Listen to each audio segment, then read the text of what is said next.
Springer, right?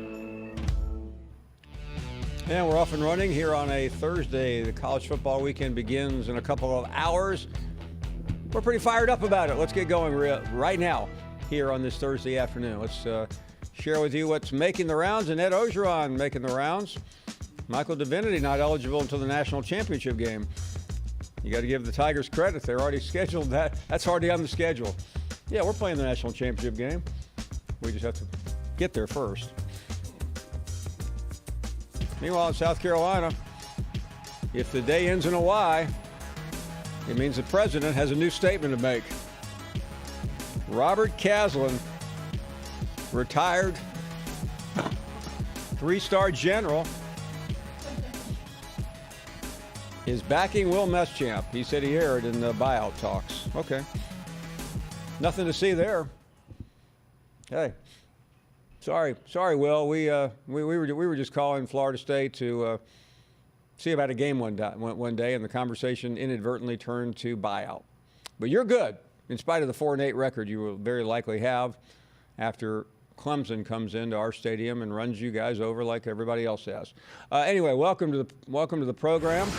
The guest list here is Tony Barnhart. He is Mr. College Football. Is there a Mrs. College Football? That's Laura Rutledge, okay. Danny Sheridan.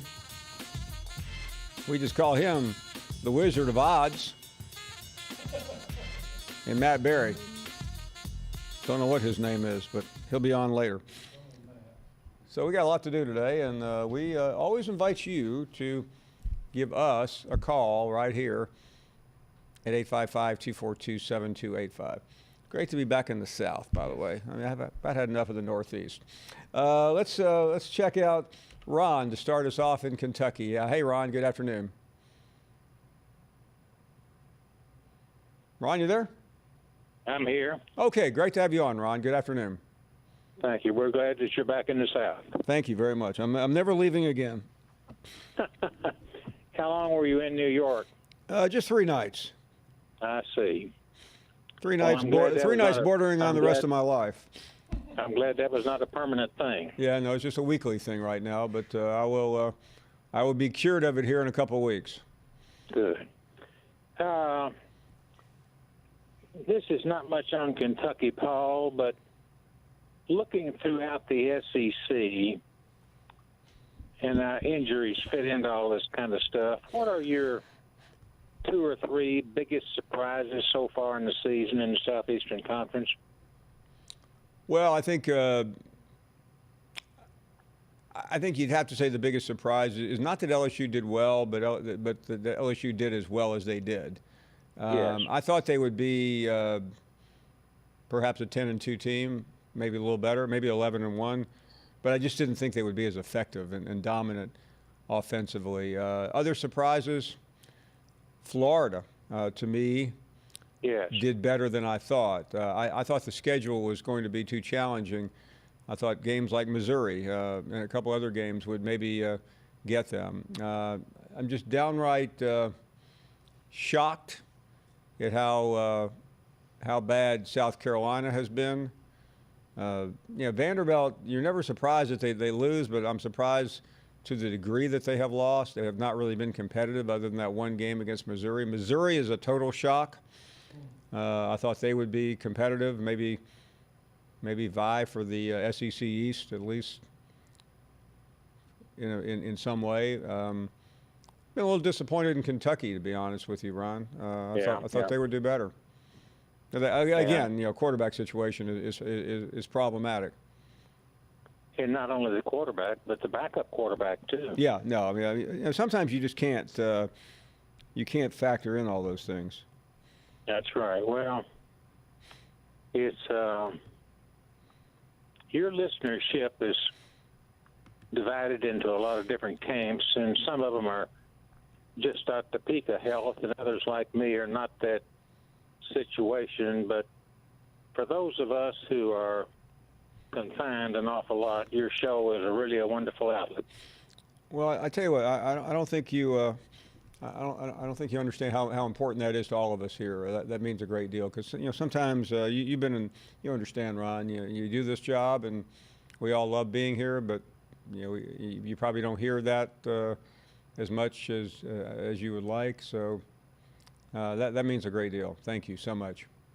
Well, I mean that sincerely, and in the year 2000, I went through a year-long battle with depression. I slept about 4 hours a night for a year, lost 30 pounds, and considered had suicidal thoughts and all that kind of stuff, and went to doctors and psychiatrists and all kinds of medication. And I was talking to a good friend, and she said, "How long has it been since you've been out in the sunlight?" And I said, "Well, I've been locked in the house for 3 days." And she said, "Ron, go outside in the sun. There's something therapeutic about the sun." And that one suggestion, Paul, helped me more than all the medical advice, all the medication, everything else. And I just looked at the sun, thought about how lucky I was to be alive and that kind of thing. And I've never gone back in that direction, thankfully. So I'm really glad. But your show is a wonderful outlet for people like me. Ron, I appreciate you telling that story. And I say that for a lot of reasons, but I think mainly because I think others can learn by what you just said. Because, listen, we all, doesn't matter who we are, whether we sit behind a desk or sit behind a microphone every day, a lot of ups and downs in life, a lot of disappointments. And sometimes it doesn't take much to either send us down the road or maybe lift us up. And I think you lifted a lot of people up with just a positive suggestion there. Well, just walk out into the sunlight and realize how fortunate you are. You're right about that. Thank you, Paul. Ron, thank you. All the best to you, my friend. All right. Really interesting call. Bruce. I am going to live. I know some of you are disappointed to hear that. Bruce is up next in Memphis. Hey, Bruce. How are you today, sir? Oh, wonderful to hear from you. I really appreciate your show. I got 2 things on my mind about Tua and Alabama. Okay. Number one, the worst thought I've ever had is that those 2 big men from Mississippi State really hurt Tua, and I'm not 100% sure that it wasn't on purpose. Bruce, I'm going to give you just an opinion because I'm not anything more than an opinionist, but I don't believe those 2 guys were doing anything other than what their jobs entail. Their jobs entail try to get through the line and tackle the quarterback. Yeah, I understand that, but I don't think it takes 2 big guys to tackle Tua. That's Bruce. That's football. You just don't say, hey, you get him. I'll just sit back here and watch. Hey, listen, thanks for the suggestion. I really is that I would. Hey, thanks for the call. We'll take a short break. We're back after this. Much more to come. So we are back, and guys, Thursday's usually tailgate day, right? But like the rest of the SEC, Paul, we're going to take the weekend off. Watch a little Disney Plus back here, hang out. Yep. Just enjoy it. You know, we thought about tailgating in Athens and maybe go see SEC Nation, but 100% chance of rain. Oh, really? That's not good. You know what? I'm not feeling very well. Yeah, well, you don't sound very well. Might be the weekend to skip. So yeah, no November rain here. Yeah, no, we're just going to sit back, Disney Plus on there. Post up on the couch. Why not? It's going to be a good classic weekend. Disney. I mean, Paul, don't get me wrong. I can't wait to see UT Martin, Kentucky. Really battle that one out. Now, Mark, I wouldn't advise you trashing the games we have on this network.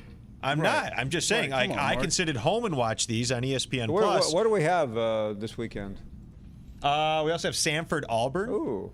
And the best of them all, number 5 ranked Alabama, really need to show what they can do with Mac Jones at quarterback, taking on Western Carolina. And the total that game's on ESPN, isn't it? Total enrollment of 2,200. Philpott on the call. That's not on the SEC network. 3-8, Western Carolina. Why are you such a hater, Mark? Because they don't need to be having these games. Everybody wants to see what Alabama can do right now. Right. They have a new quarterback, even with Tua. But I mean, now they have Mac Jones coming in, and it's just you have you know one what game I would to do? prove I it. would not even. I wouldn't risk Mac Jones against Western Carolina. You might. Why would you? I would save him for Auburn. We don't want to show too much Mac Jones. You know, we'll let the committee judge. But on what if Mac Mac Jones Jones does gets against hurt, Auburn. Yeah, we're back to. then you're down to We're Talia. back to. Then you're at Tagovailoa. Tagovailoa, yeah. Tagovailoa 2.0. But on the plus side, during Wouldn't that all be these amazing games, you if, can log on to if, Disney Plus. If Tua's brother came in and saved the season. Yeah. It would be a movie featured on Disney be, Plus immediately, I'm sure. You got it. You guys are really into Disney Plus. Really, it's going to be a great weekend. I mean, listen, when your conference is playing stinkers, at least you can do is talk to Commissioner turn Sankey about on that, Disney Mark. Plus. Yeah. Get the bundle. Okay. DisneyPlus.com. Haven't heard that much spinning since I was out in the other room. Greg is up next. Hey, Greg, always good to have you on. Thank you. Hey, Greg. Give us a couple of seconds, make sure the phones are working. Greg, can you hear me? Greg? Yeah, okay. Let's try Tim next. Hey, Tim. Maybe Hey, Mr. Paul. Hey there, Tim. Go right ahead. How do you feel about Nick Saban hurting Tua, like with his game time decision? I'm not sure I understand your question there, Tim. Like, he cost him the NFL, and he needs to pay him every damn team.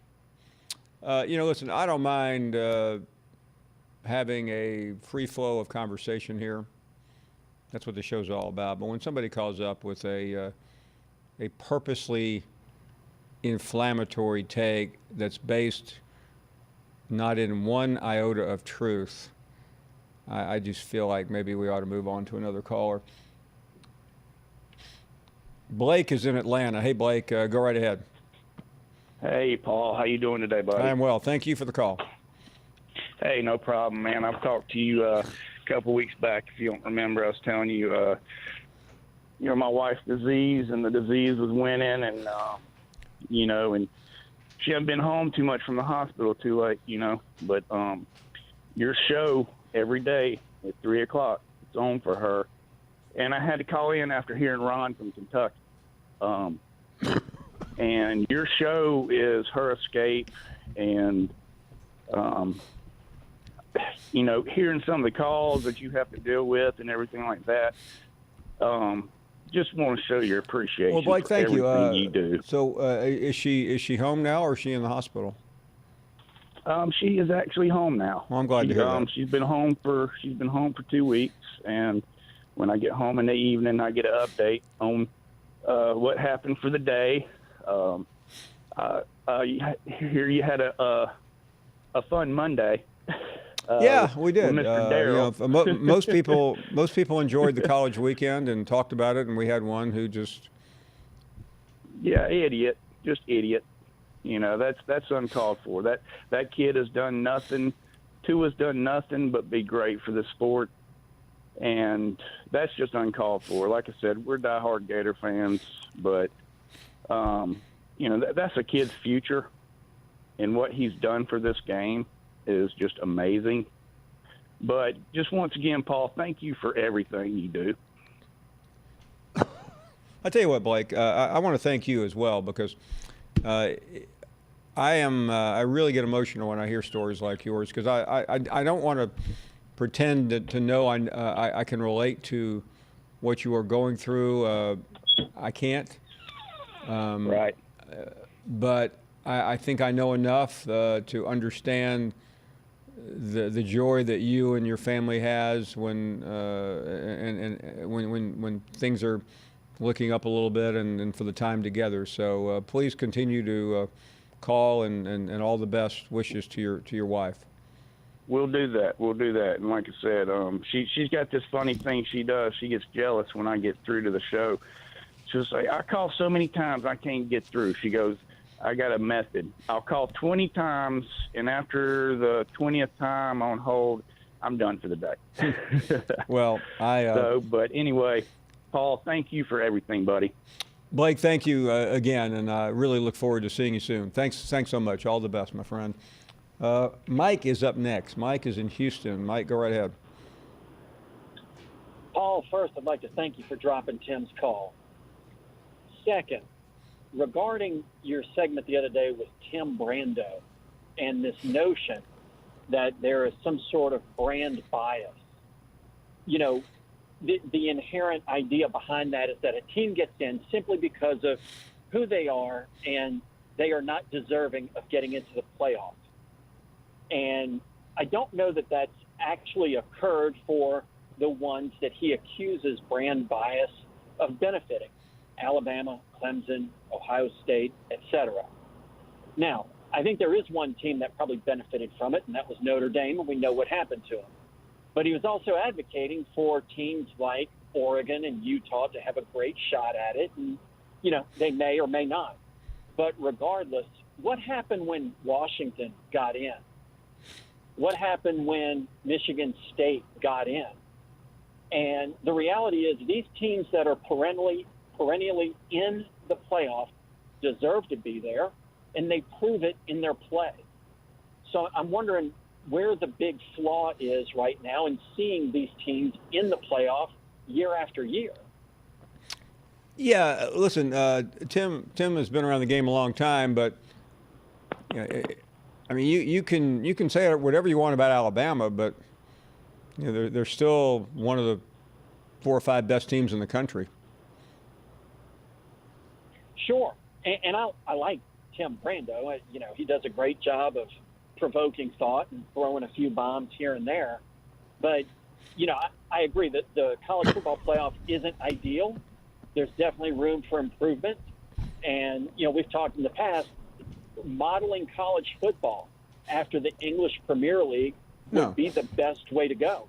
Yeah, no, it's an interesting scenario, Mike. I'm going to say this, and I brought this up on the College Football Top 25 show a week ago and heard a lot of criticism from the West Coast. And that was when I just raised the issue of Rob Mullins, the committee chairman, perhaps being in the middle of Oregon's quest to get into the college football playoff. George Schroeder wrote a column about it today. And I frankly don't know if I trust this guy being in charge. I don't trust him because he's not honest. And I just think he has an influence on that committee. And maybe I should save my powder if Oregon gets in, but then it's going to be too late. Let's get back to the calls. And Jim is up next in Augusta, Georgia. Hey, Jim, you're on the air. Go right ahead. Yeah, thank you, Paul, for taking my call. It's the first time I've called. I'm a football fan, but I'm a great fan of how you treat the game, and your insight is fantastic. Thank you. And I agree with all these other callers about all the reasons why you're good. Here's where I'm coming from. It's time. It's time to have a playoff that means something. We got 60 teams that made bowls last year at the top level. Take the top 16 and let's do a playoff like they do in the other divisions. Start the second weekend in December, have 8 games and 8 eliminations. There's plenty of time to carry it out to the second week in January, which they do already. And I think it would be a win for everybody. I think it would be a win for all the colleges, the officials, the administration, and most of all the fans and you media people. This would be a lot more to do, and let these other teams have a shot, like the West Coast teams. Put Boise State in or somebody like that from the outside. I just think it would be very good for football, and the sooner we do it, the better all of this is going to be for us. Well, I'm glad to hear that, Jim. And listen, I hate to paint a broad brush because there are a lot of really good people involved in leadership in college athletics, but sometimes when they get together, they just think in such an antediluvian fashion. And the world today is about being global and ahead of the curve. I mean, I'm certainly not of the when I hear things, I try to shake my head because it sounds so foreign to me. But I also realize that young people don't think the same way I do, and if you don't change, you are going to be left behind. And I'm afraid this model is going to get left behind very quickly. You talk about the top 4 only making it. Yeah, and listen, Bill Hancock was on this program yesterday, and he basically, I don't want to come down on the guy because he's a genuinely nice guy. He's just defending the indefensible. That's his issue. I mean, if you put me out there as a PR man and I didn't believe in what I was saying, and I don't think he really believes in it. He just it's just the same song, different verse every week for him. But he's got a good job, and he wants to keep it. Richard is in the ATL. Hey, Richard, you're on the air. Good afternoon, sir. So fine to talk to you, Mr. Finebaum. Thank you. Two things.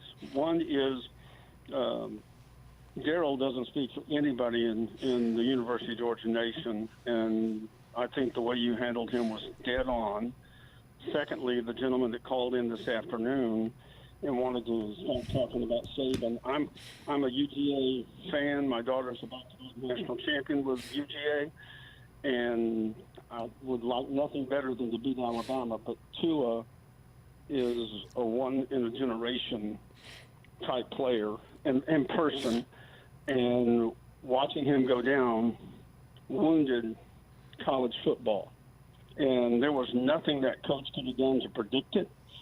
Everybody knows that he had an ankle issue. Well, he got his hip injured, which had nothing to do with the ankle injury. So everybody needs to just shut up and really be praying for Tua to just get better. Yeah, and I think some people confuse the reaction for. I mean, it is not about a football team. It is not about anything other than what you just got through describing. I have never seen a quarterback like him. I mean, it's special, and I'm not sure we truly appreciate something until it's gone. I agree, and trust me, he broke my heart 2 years ago.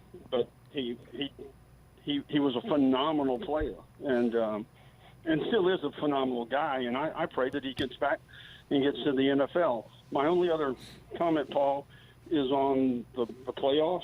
Yes. I think it's a scam, not a scam, but I think it's a sham when Jim comes on and goes, "Oh, well, I recuse myself." It's not like you're not going to come back. No, and everybody in that room knows you're coming back, so they're going to have to defend. Well, I mean, listen, it's ridiculous. Richard, you can't be chairman of a committee and walk outside for 20 minutes and come back and still not be in charge. Right. That's ridiculous. And everybody know it. Everybody in that room. You know what? Is I would rather them not recuse themselves. I mean, if you're good enough and thought enough to be on a committee, sit there and talk about your own school. So what? Well, you know how they defend the 4-team playoffs because they want to protect the bowl games, and I think it's had the exact opposite effect because how many players have opted out of playing in a bowl game because it didn't matter because the playoffs are only 4 teams. Yeah, I mean, I mentioned the other day the same thing, Richard, and I got a note from one of my bosses here who happens to be involved in that part in the bowl part of ESPN, and he said, "What are you saying?" And what I'm saying is the truth. The bowl, most of the bowl games are just pure TV shows, and there's nothing wrong with it. By the way, when Christmas week comes, between Christmas and New Year's, most people are home with not a lot to do other than watch football, which we all enjoy. So let's just call it what they are. There was a bowl game yesterday that lost its sponsorship. Why? Because some of these things aren't worth spending money on, are they? Correct. Especially when your top players opt out because it doesn't matter anymore. So it's had the exact opposite effect. Yeah, I get so fed up with people in my industry and where I work trying to tell me how important these games are for the community.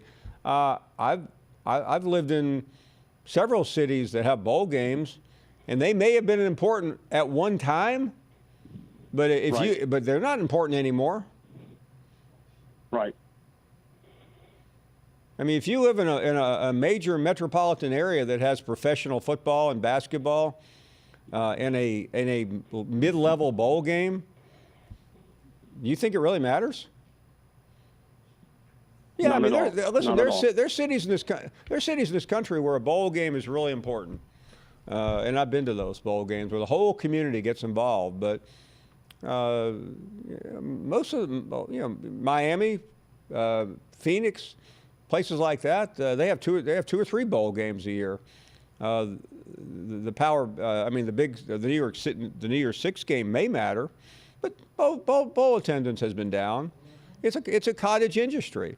And by the way, it's a good industry. It's not like we got a bunch of crooks in there stealing money from you. It's a great place to take your kids and to support the community. I'm not waging war against the bowls, but they are in trouble.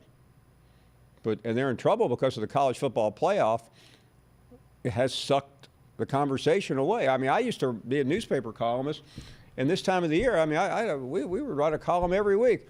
Who's going where? I mean, it was exciting. People genuinely had fun trying to speculate. You don't see that anymore. I mean, you may see it, but everyone knows the only three games that matter are the two playoff games and the national championship game. I can hear my phone blowing up already. We'll take a short break. This program will be back. The only question, will I be sitting there? Time for Upset Alert on this Thursday afternoon, is that right? Okay, let's get going. Thursday afternoon, Upset Alert, Paul. There are some good games out there, so let's find out what they are. Penn State at Ohio State. Ohio State, an 18-point favorite. The Buckeyes on Upset Alert. This is a good game. Top 10 matchup. But? Not hitting the horn. You hitting the horn, Brams? Not hitting the horn. Ohio State looks too good. Yeah, I don't think they're on Upset Alert. Sorry, John. Yeah, sorry, everybody. That's not happening. How about UCLA versus USC? USC, a 14-point favorite. Are the Trojans, who somehow can still make it to the Pac-12 championship I'm hitting the game horn just for fun. All right, hit the horn. There's actually a huge game for SEC fortunes and Alabama fortunes, right? If you're a Bama fan, you want USC to lose, make the Pac-12's You're right. losses look worse, et cetera, et cetera. All right. True. All right, the horn is Go hit. Bruins. How about this one? TCU at Oklahoma. Oklahoma, an 18-point favorite. Are we hitting the horn? I mean, I woke up hitting the frog horn. Hit on the this horn one. just for Danny Brams. Let's go. TCU. One time, Isn't this the Max whole thing, Duggan, right? Yeah. You never know. Oklahoma hasn't looked good in the last 4 weeks. Frogs have beaten them before. Michigan at Indiana. Michigan, a 9.5-point favorite. Indiana. The big game. Right. Indiana's been looking good. This game could be close. I'm hitting that horn. Hit the horn. Yeah. Wow. Everybody hit the horn in on Bloomington, this. let's go. Right? This Indiana team looked good against Penn State. That would be just so much like Harbaugh. That would be the biggest Michigan thing ever. They're rounding in a form. A&M. They're hitting their stride. At Georgia. A&M looking a little bit better. Georgia. Hit the horn. Wow. Wow. I didn't even give you the points. Trap 13.5. It's rainy. This plays into Georgia, though. I'm just talking about the spread. I'm not talking about winning. Okay. Yeah.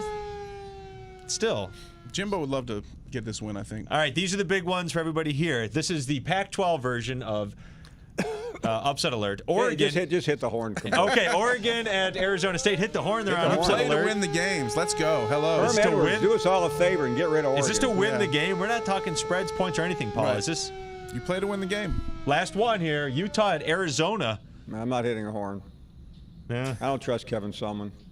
That's fair. I mean, in football, Okay. I would trust him with anything else. Just want to say that for the record. No quid pro quo with Kevin Sumlin. 855-242-7285. Let's get back to the calls. And Jim is in Seattle. Hello, Jim. Mr. Finebaum, I hope you're feeling well. Thank you. I am an old coach. As a matter of fact, I've coached football for 30 years. Woo. I hadn't planned on talking about item number one, but it's interesting how many people live vicariously through bowl games. And they say, what do the games mean? Well, if you play D2 or if you play D3, there are how many kids, I cannot tell you, who love every minute and how important every game means to them.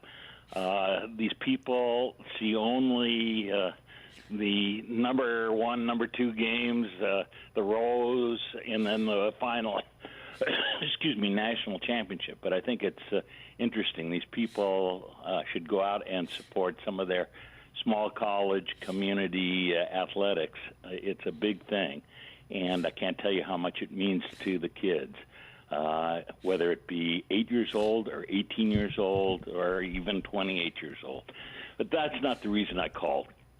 I called because I'm not so much a team rooter as I root for coaches. And one of the coaches, if not the coach that I root for, is Coach O. I think it's interesting. I can only wonder what the brass at USC have to say right now as they consider Clay Helton's scenario while they're trying to decide what they want. They could have had Coach O. They could have had Coach O for a song.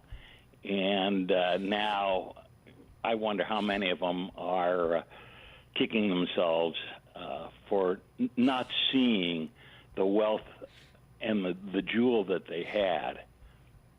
You know something, though, Jim, and I think we're all fans of Coach O, but I remember being on that campus in 2013. I was part of the college game day crew, and there was a tug of war about whether he should remain or not. They played Stanford that night. They turned out they ended up winning the game. It was like a mid-November game, and then he lost another game after that I think really set him back.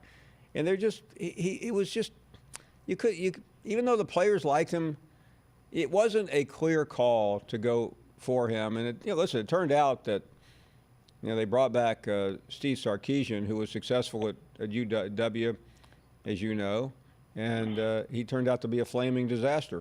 You brought up a huge point, and that is the players liked Coach O. They did. They liked him then, and when you talk to your athletics and you talk to your athletes, they can paint a picture far better than perhaps the alumni who only see, well, this guy was 11-0 at a semi-major school, and so we want to go after him. No offense to the top-notch coaches, because they're top-notch for a reason.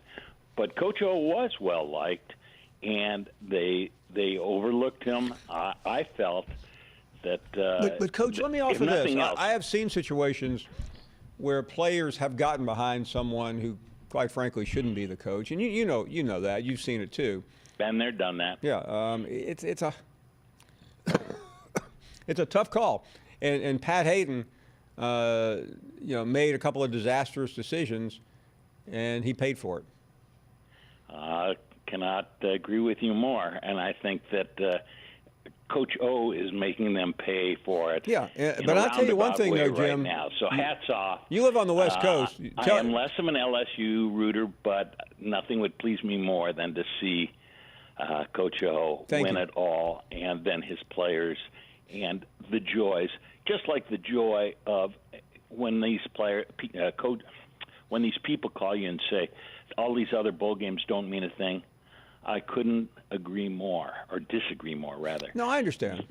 There are kids, whether it be Ohio University or Central Michigan or Montana State, who are thrilled to go to a bowl game, and it means the world. And it means the world to that little community. They're never going to get in ever to the Rose Bowl, but that doesn't mean a thing anyhow.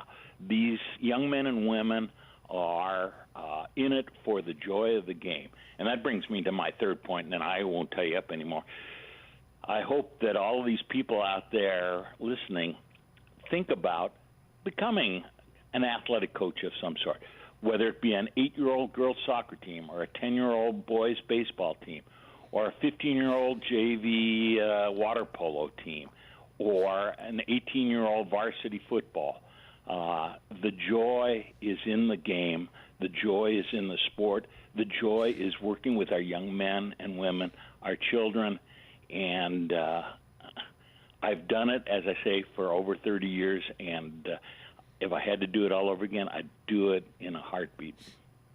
Thank you, Jim. Thank you very, very much. And I realized how much money was in coaching, Randy.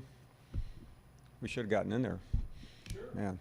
But I'll say a final note to what Jim said. Ed Orgeron could have very easily been the SC coach, but I don't think he would have been happy there. He is happy every waking moment in Baton Rouge. That's where he's from. Those are his people. And you talk about joy. There's already been a lot of joy. We saw it last week. Can you imagine? He has an SEC title in a national championship. Ed Orgeron will have a lifetime contract. It would have never been that way in Southern Cal. We'll take a break. More to come. Speaking about lifetime contract, probably something I'll never have. I've seen a lot of great college football players, Paul, and especially college quarterbacks. You think just back over this decade alone, the ones in the SEC that we've seen, from Cam Newton to Johnny Manziel, and just barely missing, we saw Tim Tebow. So we've seen some historic players, but Tua was different. And I've tried to articulate, and as a writer, I'm coming up woefully empty in doing so. The best way I can say it is, it was like watching art. He made it look so aesthetically pleasing in a way that I had never seen before. The spiral of the football, the accuracy of it, the sort of it wasn't as improvisational as a Johnny Manziel, but there was just sort of a flowingness to it that all came together that just looked like an artist at a canvas. And to see it taken away so cruelly with the blood on his shirt, and sort of hearing, reports of him screaming in pain, and realizing it was a hip, and how serious those are in terms of a career for a football player, to know that at least his collegiate career was over. There was such a sudden finality to it that there's no other way to put it other than just sadness. From my understanding, Nick Saban wasn't particularly keen on Tua playing this week, but Tua and his family, for whatever their own internal motivations were, maybe he wanted to play football, maybe he wanted to sort of show that he was durable to potential scouts. For whatever reason, they wanted to play, and he did play. And when they sort of tested him out before the game Saturday, and as you know, Paul, it was cold. It was an early morning kick, so they worked him out before the game, and they determined that if he wanted to play, he was healthy enough to play. And so, but could they have won that game without Tua? Surely they could have. I think it's also fair to point out, as my former esteemed colleague Cecil Hurt did, that Alabama scored 3 points with Mac Jones as a quarterback. And can you imagine the outrage if they had sat Tua and they sleptwalked their way through an 11 o'clock kick and they gotten beat? But that's beside the point. They could have won that game without Tua, but they thought he was healthy enough to play. Tua and his family wanted to play, and he played. You can tell Nick Saban. I don't know if you got to hear his press conference today, Paul. He's very emotional over this, and he said he doesn't second guess himself, but I imagine in moments of reflection, which he admitted he's had over the last couple of days, it's only human nature to question yourself. Welcome back. Glad you are all with us and taking your phone calls. A couple of guests to come. Tony Barnhart in the next hour.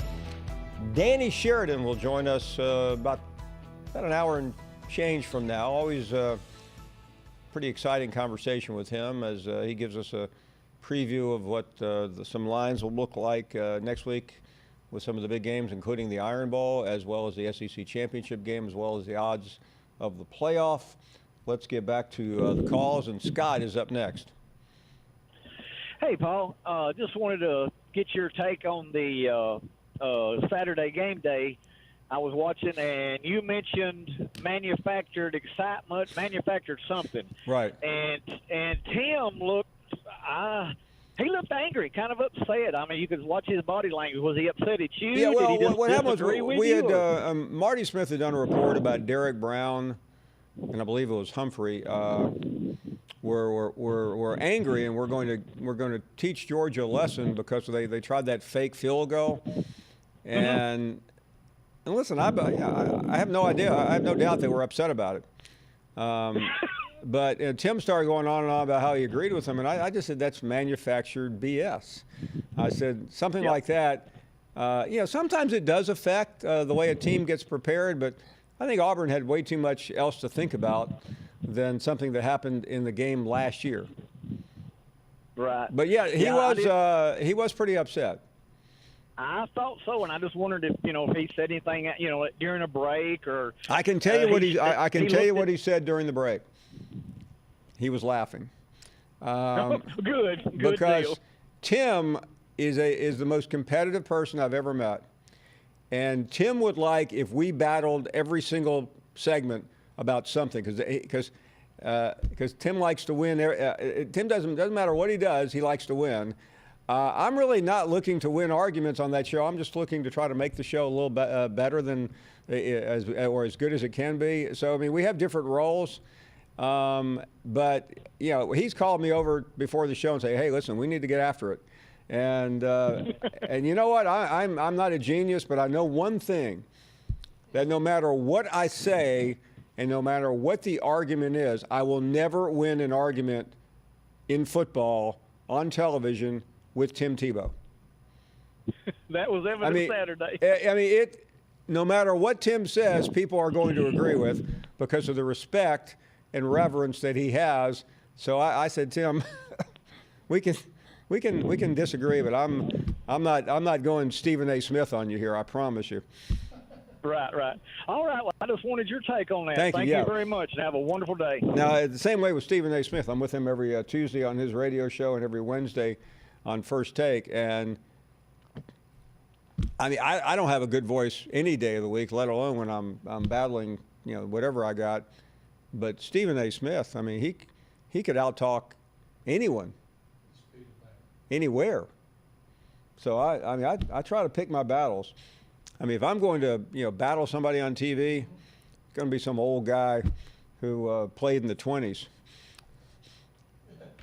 Calvin is in Raleigh. How are you, Calvin? Fine, Paul. How you doing today? We are doing great. Thank you. Paul, you really look great. I mean that. I'm glad to see you looking healthy and well. Well, man, I don't know when I felt better. Well, good. What I always say is it's better to look good than to feel good. Yeah, no, I mean I've got $7.50 worth of makeup on right now. Oh, hallelujah! It looks good on you. Quick question.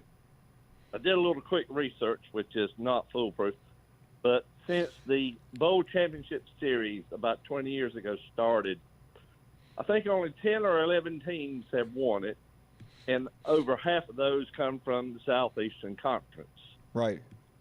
With the trends going of schools wanting to get in, do you see evolving in college football teams outside the Southeast or the Southeastern Conference looking at a way to put their best teams together to give them better leverage at a national championship? Well, I think that's what, let's say Oregon, and this is what's going to bother me a little bit if Oregon gets in. Oregon decided let's play Auburn. And right now, let me ask the question to the group here.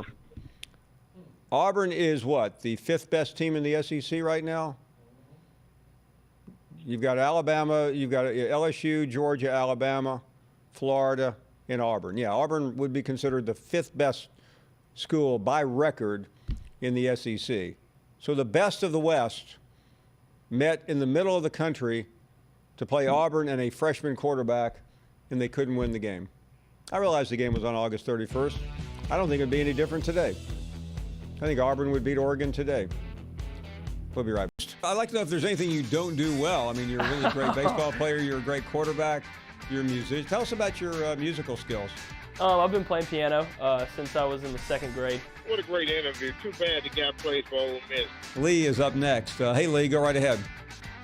Hey, Paul. I tell you what, Lee, hold the thought. I apologize. I don't want to crowd you.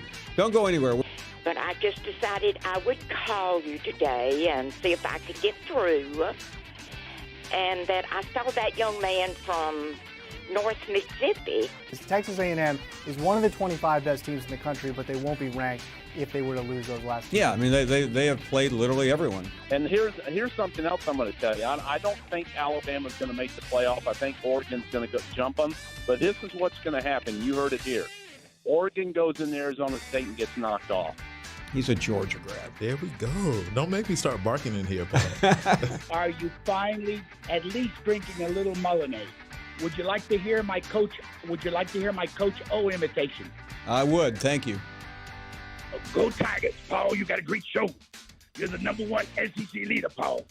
Keep it up. You know, in the last 48 hours, he has said that Ray Tanner did talk to FSU and that Ray Tanner did not talk to FSU. I've put in 2 requests to talk to Bob Castle, and he won't talk to me. He's talking to everybody else in the state. Clemson leads in the series 70, 42, and 4, including a 51-32 3 advantage in Columbia. That is unacceptable. And frankly, it's more fun to watch the end of a game on Twitter than it is from one of the networks. Can you say that one more time, Paul? I don't think I heard. Here's the way to get on this show. Say that the host of the show is the best you've ever seen. We'll put you right on the board. We promise you, if you say only good things about the host, we will share your tweets with the audience. All right. Welcome back. We're so glad you are here. And Danny Sheridan, an hour away. Tony Barnhart coming up here shortly. It's been too long since we had a chance to talk to Tony B. Let's talk to I-Man next. Good afternoon, Paul. Hi there. You know, I agree with everything that you've kind of said. I'm going to back up just a little bit, and I'm going to show you how much your opinion and your tone mostly changed. A couple weeks ago, you said that A&M should not have gotten beaten by Auburn last year, and you seemed pretty defined in that you felt like that shouldn't have happened. This year, you said that something similar, that A&M shouldn't have lost the Auburn game. That was a winnable game. And then the other day, you said that A&M really had no chance against Auburn's defense, and you sounded like Auburn should have won that game. And I agree with all those things you said. But, you know, and you were talking about Oregon. I agree with you totally there. But this is where the committee changed things. They said that the South Carolina beatdown of Georgia went away. It just didn't happen. 2 wins just totally washed that away. Do you agree with that thinking? Yeah, I do. I-Man. All right. So if you agree with that, then it looks like that maybe the Auburn loss that Oregon had is not really that bad a loss, and their worth has kind of washed it away. No, listen, it is not a bad loss. In fact, it's a really good loss, but it's still a loss. And right. I mean, it all depends on who we're comparing Oregon to. If we are comparing Oregon to Alabama in 2 weeks, and Alabama has a win over Auburn, it becomes a different conversation. If Alabama doesn't have a win over Auburn, it's a moot point. And you know, I kind of agree with you on that. But let me ask you about Alabama Clemson. Both have played weak schedules. Wouldn't you say they are basically the same team doing the same thing, other than Alabama lost to LSU? The difference between Alabama and Clemson is that Alabama has played a much better schedule than Clemson, will have played a much better schedule than Clemson at the end of the year. Okay, the Texas A&M game, which is Alabama's best win right now, is negated because Clemson played them as well. But right. but Alabama, played LSU and lost. Clemson didn't have another game like that. To me, the tiebreaker will be Auburn. Yeah, because Auburn is a ranked team. Yeah, and I get the media is really dishonest and lazy sometimes when they just say, well, hey, so and so has 3 top 25 wins. Like, why do I care? I mean, I know what Alabama goes through every week. I know what Auburn goes through. Texas A&M right now isn't ranked, but I was out at Auburn, Texas A&M. That's still a tough win. And they're giving Clemson a whole lot of credit for that A&M win. Yeah, I mean, Clemson got all of that. I mean, Alabama should get a step above. Right. They went on the road and did it worse. Right. If strength of record is a deal. Clemson has not done one thing this year that's impressive. But by the way, they're doing all they can do. I mean, they're playing. They had a close call. They've gotten better. I think they're really a good team now. But they're playing a bunch of really bad teams. When we listen to the committee and their definitions of certain teams and questions that are asked, that's when everything gets crazy. Yeah. Because they're not. It's not the same conversation and the same approach. And if you're using the same theory or what am I trying to say? If you're using the same math that made this team good, you use the same math over here, and you can't. they're not. I applying mean, that if Auburn across the board. played Oregon's schedule, they'd be ranked in the think they top might 4. be They under- would be ranked number 3 in the country right now. I think there's probably 10 teams right now. If they played some of these schedules, they would all be undefeated or one loss. Absolutely, But and that's unfortunately, where they got that's where it stuck gets a with little their bit frustrating. But listen, with Alabama, they've had a lot of breaks over the years, so this may be one year where they don't have a break. Yeah, and yesterday you was talking about Ohio State's kind of backloaded, and they're, it's this way every year. The SEC owns the polls for about the first 3 quarters of the year because there's so many ranked teams and they're doing a lot of things, and then they start playing each other, and there's really not that much of a ranking system in the Big Ten, and some of their big games are late, so they tend to move in the polls where the SEC kind of gets stuck sitting where they are. But anyway, Paul, great day. Thank you. Nice of you to call. Lee makes our second call from Seattle in an hour and 6 minutes. Well, I missed the first one. I'm not sure where I was. And you know what? I'm pretty sleepless right now in Seattle. You do look great, but that honking hairball you're trying to get out is it's frightening to listen to. Yeah, no, it's. I'm just going to go ahead and hit myself over the head with a hammer. Yeah. Okay. Just for a minute, though. A couple of questions. First, I don't know if I've mentioned it before, but most of my growing up, my mom was a lyricist. Really? Songwriter. Yeah, I heard you talking about it yesterday. For over 20 years, she wrote for Motown and That is really cool. And I've spent quite a bit of time in the studios growing up, and when Motown was Motown, and it was a phenomenal Motown experience. was the center of the music universe. Right. It was good friend Berry Gordy. in L.A. It wasn't in Detroit, although she had to go back to Detroit several times. But it was in L.A. So I mean, I could tell you stories, but certainly won't get into that on the air. One of the questions, out of curiosity, on an average, how many of those notes do you get from your bosses a week? I shouldn't say this on the air, but my bosses like to, a lot of times it's not me. I could go in the other room and ask Mark and Brams how often they get hit up by the bosses. See, I'm not here for about 3. I'm only here 2 days a week.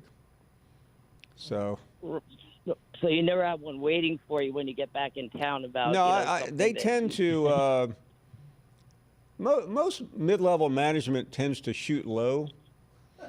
Oh. Okay. So when I get a call, I mean, I had one about 2 weeks ago from, like my really big boss. That's when you get nervous. I would, in any business, that's when you get nervous. And especially when they call you and they say, "Why were you in a strip club at 3 a.m. in the morning?" Oh yeah, I've never gotten that call. Yeah, I'll never have to worry about it. And I said I was not there. They said we have pictures of you and Barkley in the strip club. Oh goodness. You seen what Barkley said? I just hope that's really not true. But if it is, so be it. Now, Lee, do I look like somebody that hangs out in a strip club at 3 a.m.? No, that's why I'm. More like 2 o'clock in the afternoon.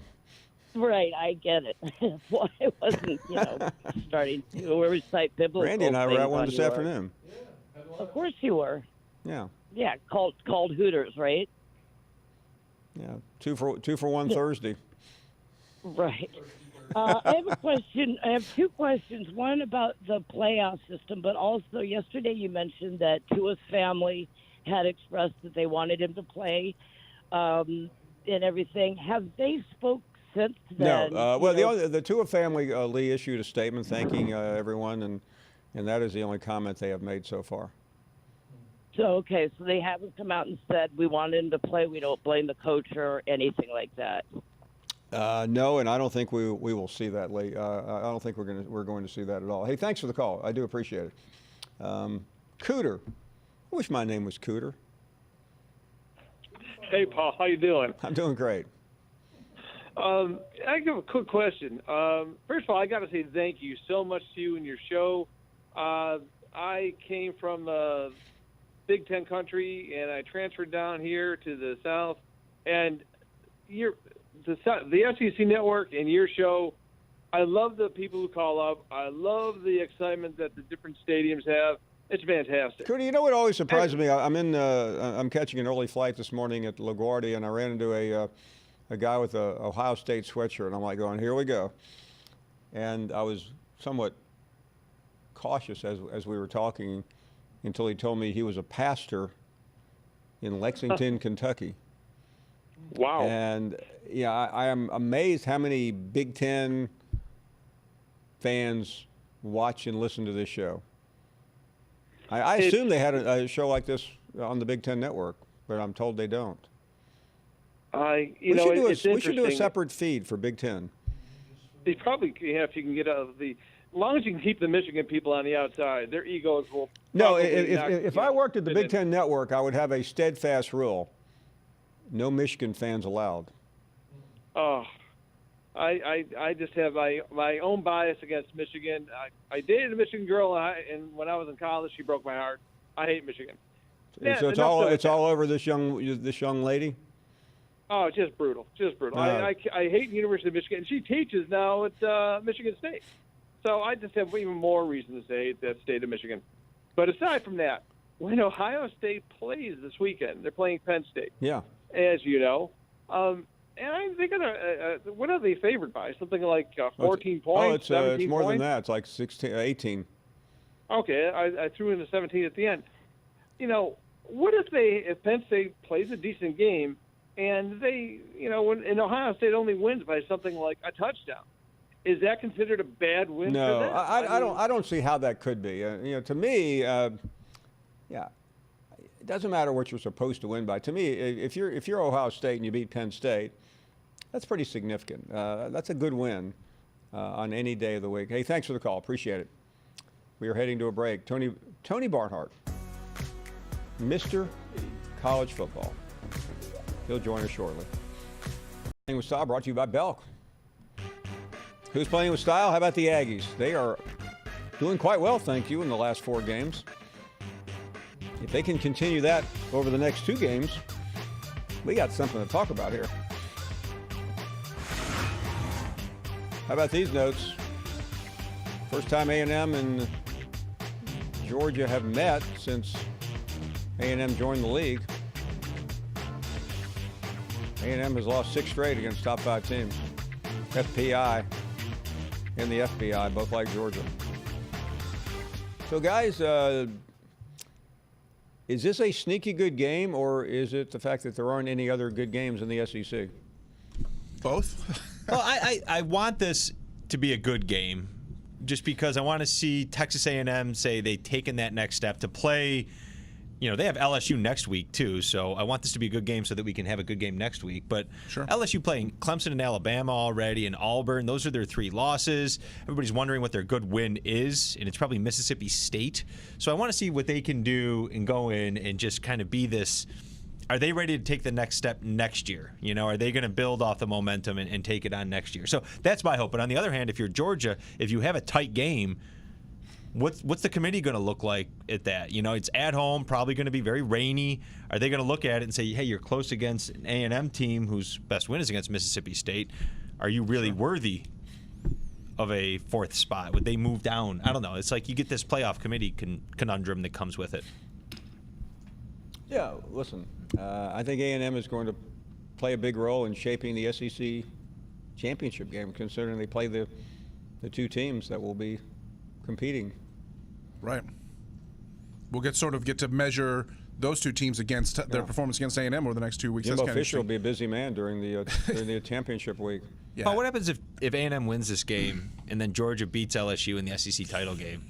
I think Georgia would be in trouble. That would be 2 home losses.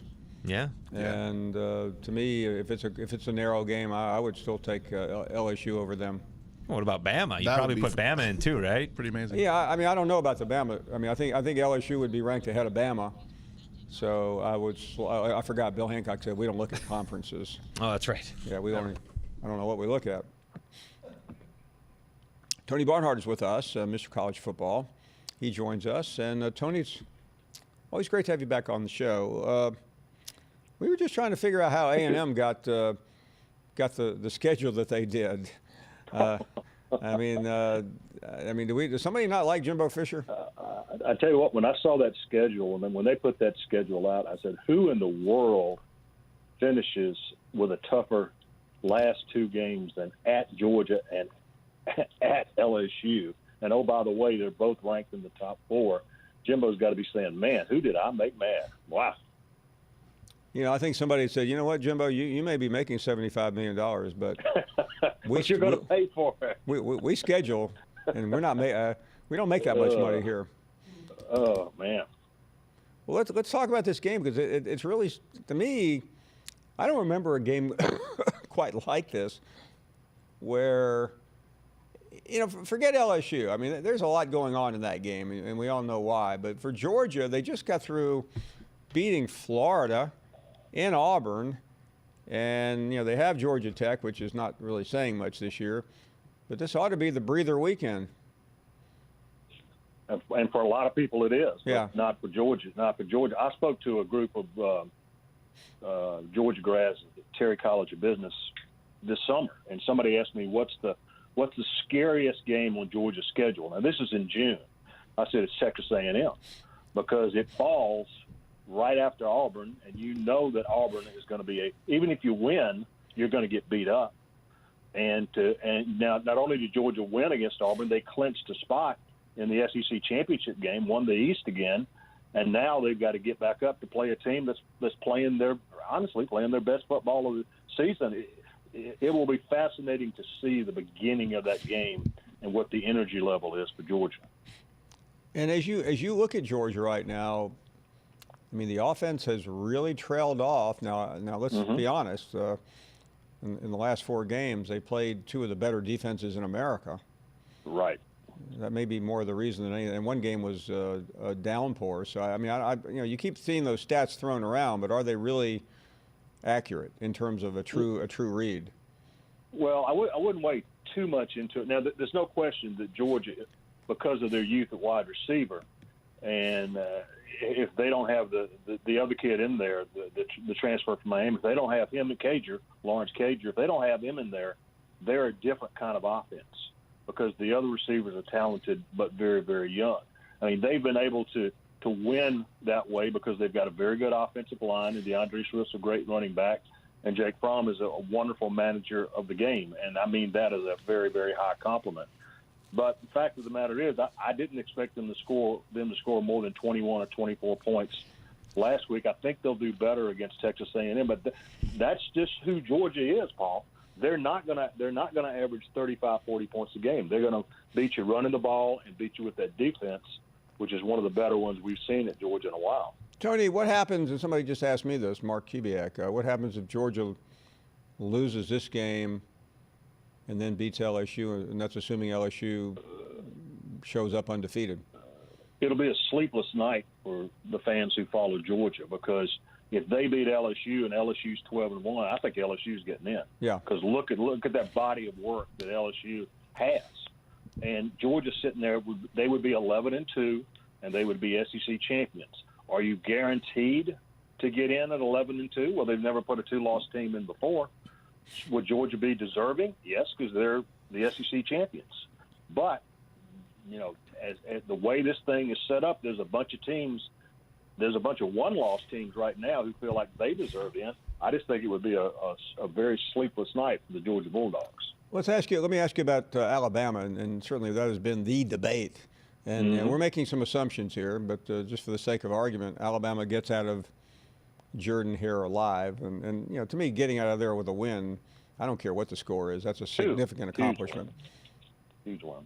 Absolutely. And we know what the argument is going to be right now. We know what it's going to – if Oregon is – and it all hangs on Oregon. It really does. A 12-1 Oregon who would have won 12 straight games since losing in the final seconds to Auburn will have beaten, I think, a really, really good Utah team at 12-1. So they're sitting there and they're going to say, hey, we won 12 games in a row. We lost to Auburn on the next to the last play of the game, but we deserve to be in. And Alabama would say, well, wait a minute. We beat Auburn, the team that beat you, and we went in there on the road with our backup quarterback and beat them. We deserve to go. And it will be a heck of an argument. What would you do if you were on the committee? If Alabama takes care of Auburn, and they're sitting there, and I think the Tua discussion does come into play only at that point. But I would put Alabama in, because I think look at how they've dominated the opponents all year, and yes, their schedule is simply not as good as it's been in the past, and their defense is not as good as it's been in the past. But I think in the body of work, Alabama will have earned the right to be there. And others will disagree. And they're welcome to it, but they will be wrong. Absolutely. Well, it's going to be an interesting argument, particularly if the Pac-12 and the Big 12 get left out, which is entirely possible. Tony, let me ask you about what's going on in Columbia, South Carolina, because wow, I don't remember anything quite like this. I mean, you got veteran ADs and a president who, listen, I mean, I'm impressed with him because he was the commander at West Point. He's a 3-star general. I mean, this guy's been through a lot more than I'll ever go through in my life. But it's still been just perplexing to watch. Take a swing at what in the world is going on there. Well, when the president, and I haven't had a chance to meet the president, but obviously I know his reputation.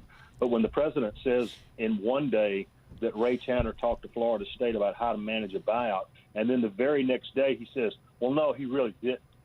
You know, I know Ray Tanner pretty well. I think he's an honorable man. So I don't know what's going on there, but that's why sometimes it gets a little scary when presidents talk about athletics, because it just gets a little confusing. But yeah, how do you feel if you're Ray Tanner, and how do you feel if you're Will Muschamp? You got to be thinking, what in the world is going on here? So it's puzzling. You're probably thinking, you know what, if you got $18 million, I'll take it right now. It's just totally bizarre. There was obviously a miscommunication up the chain of command. I mean, listen, I'm not trying to bring politics into this, but I mean, it's the kind of thing you see at a Washington hearing where somebody says, "Oh yeah, I realize I forgot to add something to my testimony." Yeah. What the president really meant to say was, and I was very confused when the president was talking to me, and I completely forgot the most important thing. But again, I admire the president because he's doing a bunch of interviews, but he needs to stop. Well, yeah, and his chief of staff, to take on take the military metaphor a little further, the chief of staff needs to say, Mr. President, you and I talk about whatever you're going to say if it pertains to athletics. You know, one thing the president's figured out, though, Tony, he can talk about all these other things that are important to a university, and nobody is going to care. But if he talks about football, we all pay attention. Well, it's like we were talking about when California passed their pay-for-play bill for athletes and all that. And then all of a sudden, all these other states were jumping in, and then the federal government was going to check in. I told somebody, I said, here, the reality is politicians know my constituents aren't going to read the farm bill, but they're going to read this. So let's jump on board. Well said and well done. Tony, we will reconvene. We've got a lot to talk about after this weekend, and we're heading to Athens tomorrow. Tell the rain to stay away. Oh, man, that weather report does not look good. No. But we know one thing, Georgia's got some rain experience this year. That game against Kentucky, if it rains any harder than the Kentucky game, then we better get out our boats, because that was something. Always good to have you on, Tony. Hope to see you soon. All right, thanks, Paul. The one and only Tony Barnhart, one of my favorite people in the world, joining us from Georgia. Danny Sheridan's 30 minutes away. Why has the security force just walked in here? More of your. I know a lot of people are throwing that Wisconsin win out the window, but when you look at how good Wisconsin was playing going into that game and the weather circumstances, that was a really big win. And one thing that a couple staff members told me was, look at how Justin Fields played in the second half of that game. That was a game where they were going to be forced to have him run the ball, and they didn't want to do that. And he was able to throw in windy, rainy, cold weather environment, and he did well. They boat raced Wisconsin in the second half. And that's when I think a lot of people around the country started to think that Ohio State was the most complete team in the country.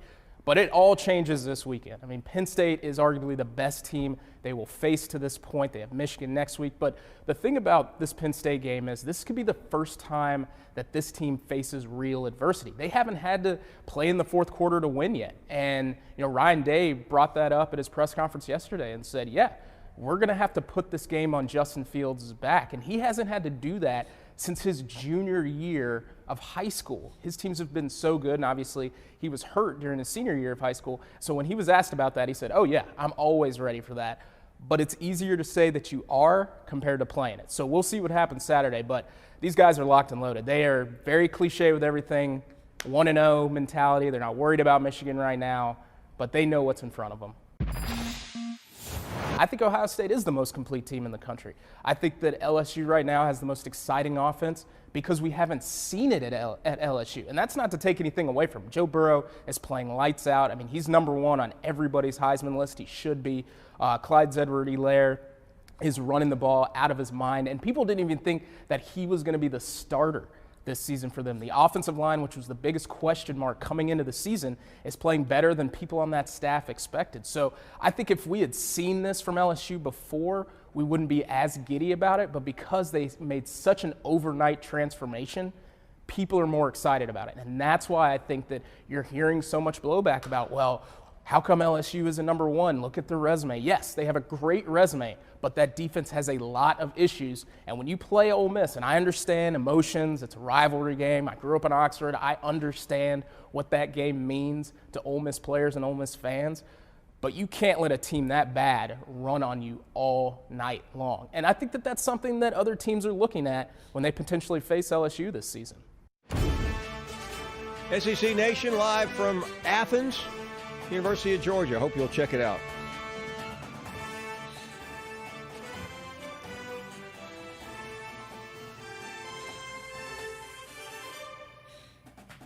Welcome back. And checking the latest lines for tonight's races. Anyway, let's get back to the calls at 855-242. I mean, when the camera catches you with your phone, you got to come up with an excuse, don't you? Yeah. I don't want to be saying I'm texting Danny Sheridan for some early lines for this weekend's games, although I probably was. Howard is up next. Howard, you're on the air. Go right ahead. Hey, thanks, Paul. Hey there. How are you doing? I am. You're having a good day. Thank you. I'm doing great. I just want to ask a simple question. It seems like every year it's Clemson is there. Nobody wants to talk about Clemson. They have a weak schedule, and I just want to know what your opinion is. Somebody has got to beat Clemson. Thank you. Yeah, well, listen, if Clemson didn't do anything in the postseason, we'd have a better argument. But let's see, they've beaten Ohio State, Notre Dame, Alabama, so even that weak schedule doesn't seem to be holding them back too much. Thanks for the call. We will talk to Jim next. Hey, Jim. Hey, Paul. I hope you get feeling better, my man. Thank you. Appreciate that. I was watching ESPN's Get Up this morning, and they were debating whether or not Tua should come back for his senior year. Right. Which I think is ridiculous to even consider, or for him to consider, but and they were comparing like Drew Lock and his $7 million contract to Kyler Murray and his $50 million contract, and I'd like to hear your thoughts on that. Yeah, I saw the clip of that. I think it's patently absurd for him to come back unless his health is so harmful to him that he can't play for the time being, and maybe he could just come back and rehab and decide later whether he wants to play or not. He doesn't need Alabama, and I think he would be wasting time. And those who argue, well, it's too bad he can't win the Heisman. Maybe he'll win a national championship. He's already won the national championship. He's already come in second in the Heisman. And he's got to start thinking about the rest of his life. And, you know, he couldn't leave last year, but had he been able to leave last year, he probably would have been the first player taken. And, right. and you know, somebody else brought this up to me the other day. What if the name and likeness had been enacted a couple of years ago? Can you imagine the money Tua would have made? So I just think it's time for him to go on. I mean, even right now, I think he's still looking very strong as a first-round pick. And he still will make a lot of money. He won't make as much as the first pick, but the big contracts in the NFL are not the first go-around. It's the second contract. That's when you make the killing, so to speak. Right. Yeah. I think that Dallas quarterback is making less than $1 million. Yeah. Listen, right I mean, I'm not faulting anyone for sitting on Get Up and saying something outrageous so it gets picked up. I've done it a few times this week on that show. Thank you for the call. Jeff is up next in Tennessee. Hello, Jeff. Hello, Mr. Finebaum. Thanks for taking my call. Thank you. I'd like your thoughts on Tennessee at Missouri coming up this weekend. That is, there's a lot of people that say, well, just another low-end game. But to us in East Tennessee, we're big Tennessee fans, and I'd like your opinion on that, please. I can't trust Missouri.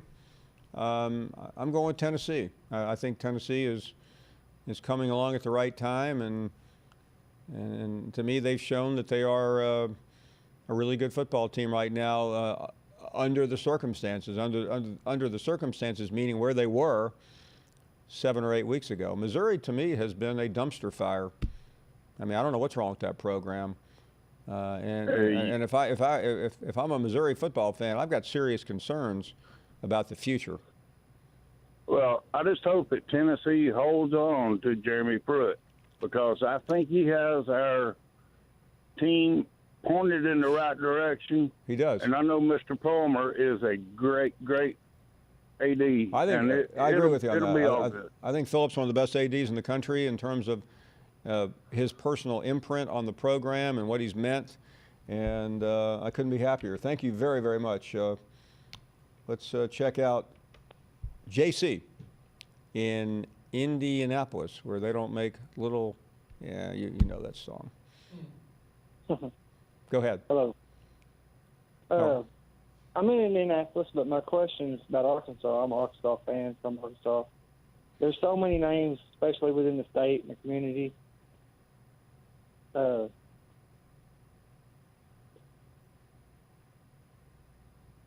JC, what kind of names are you hearing?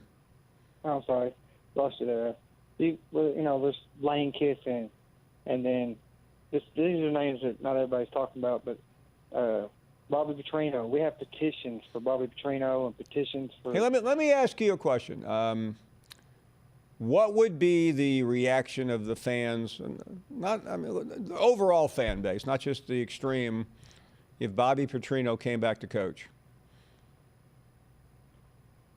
I think it's torn. I think it's about 50-50. Okay.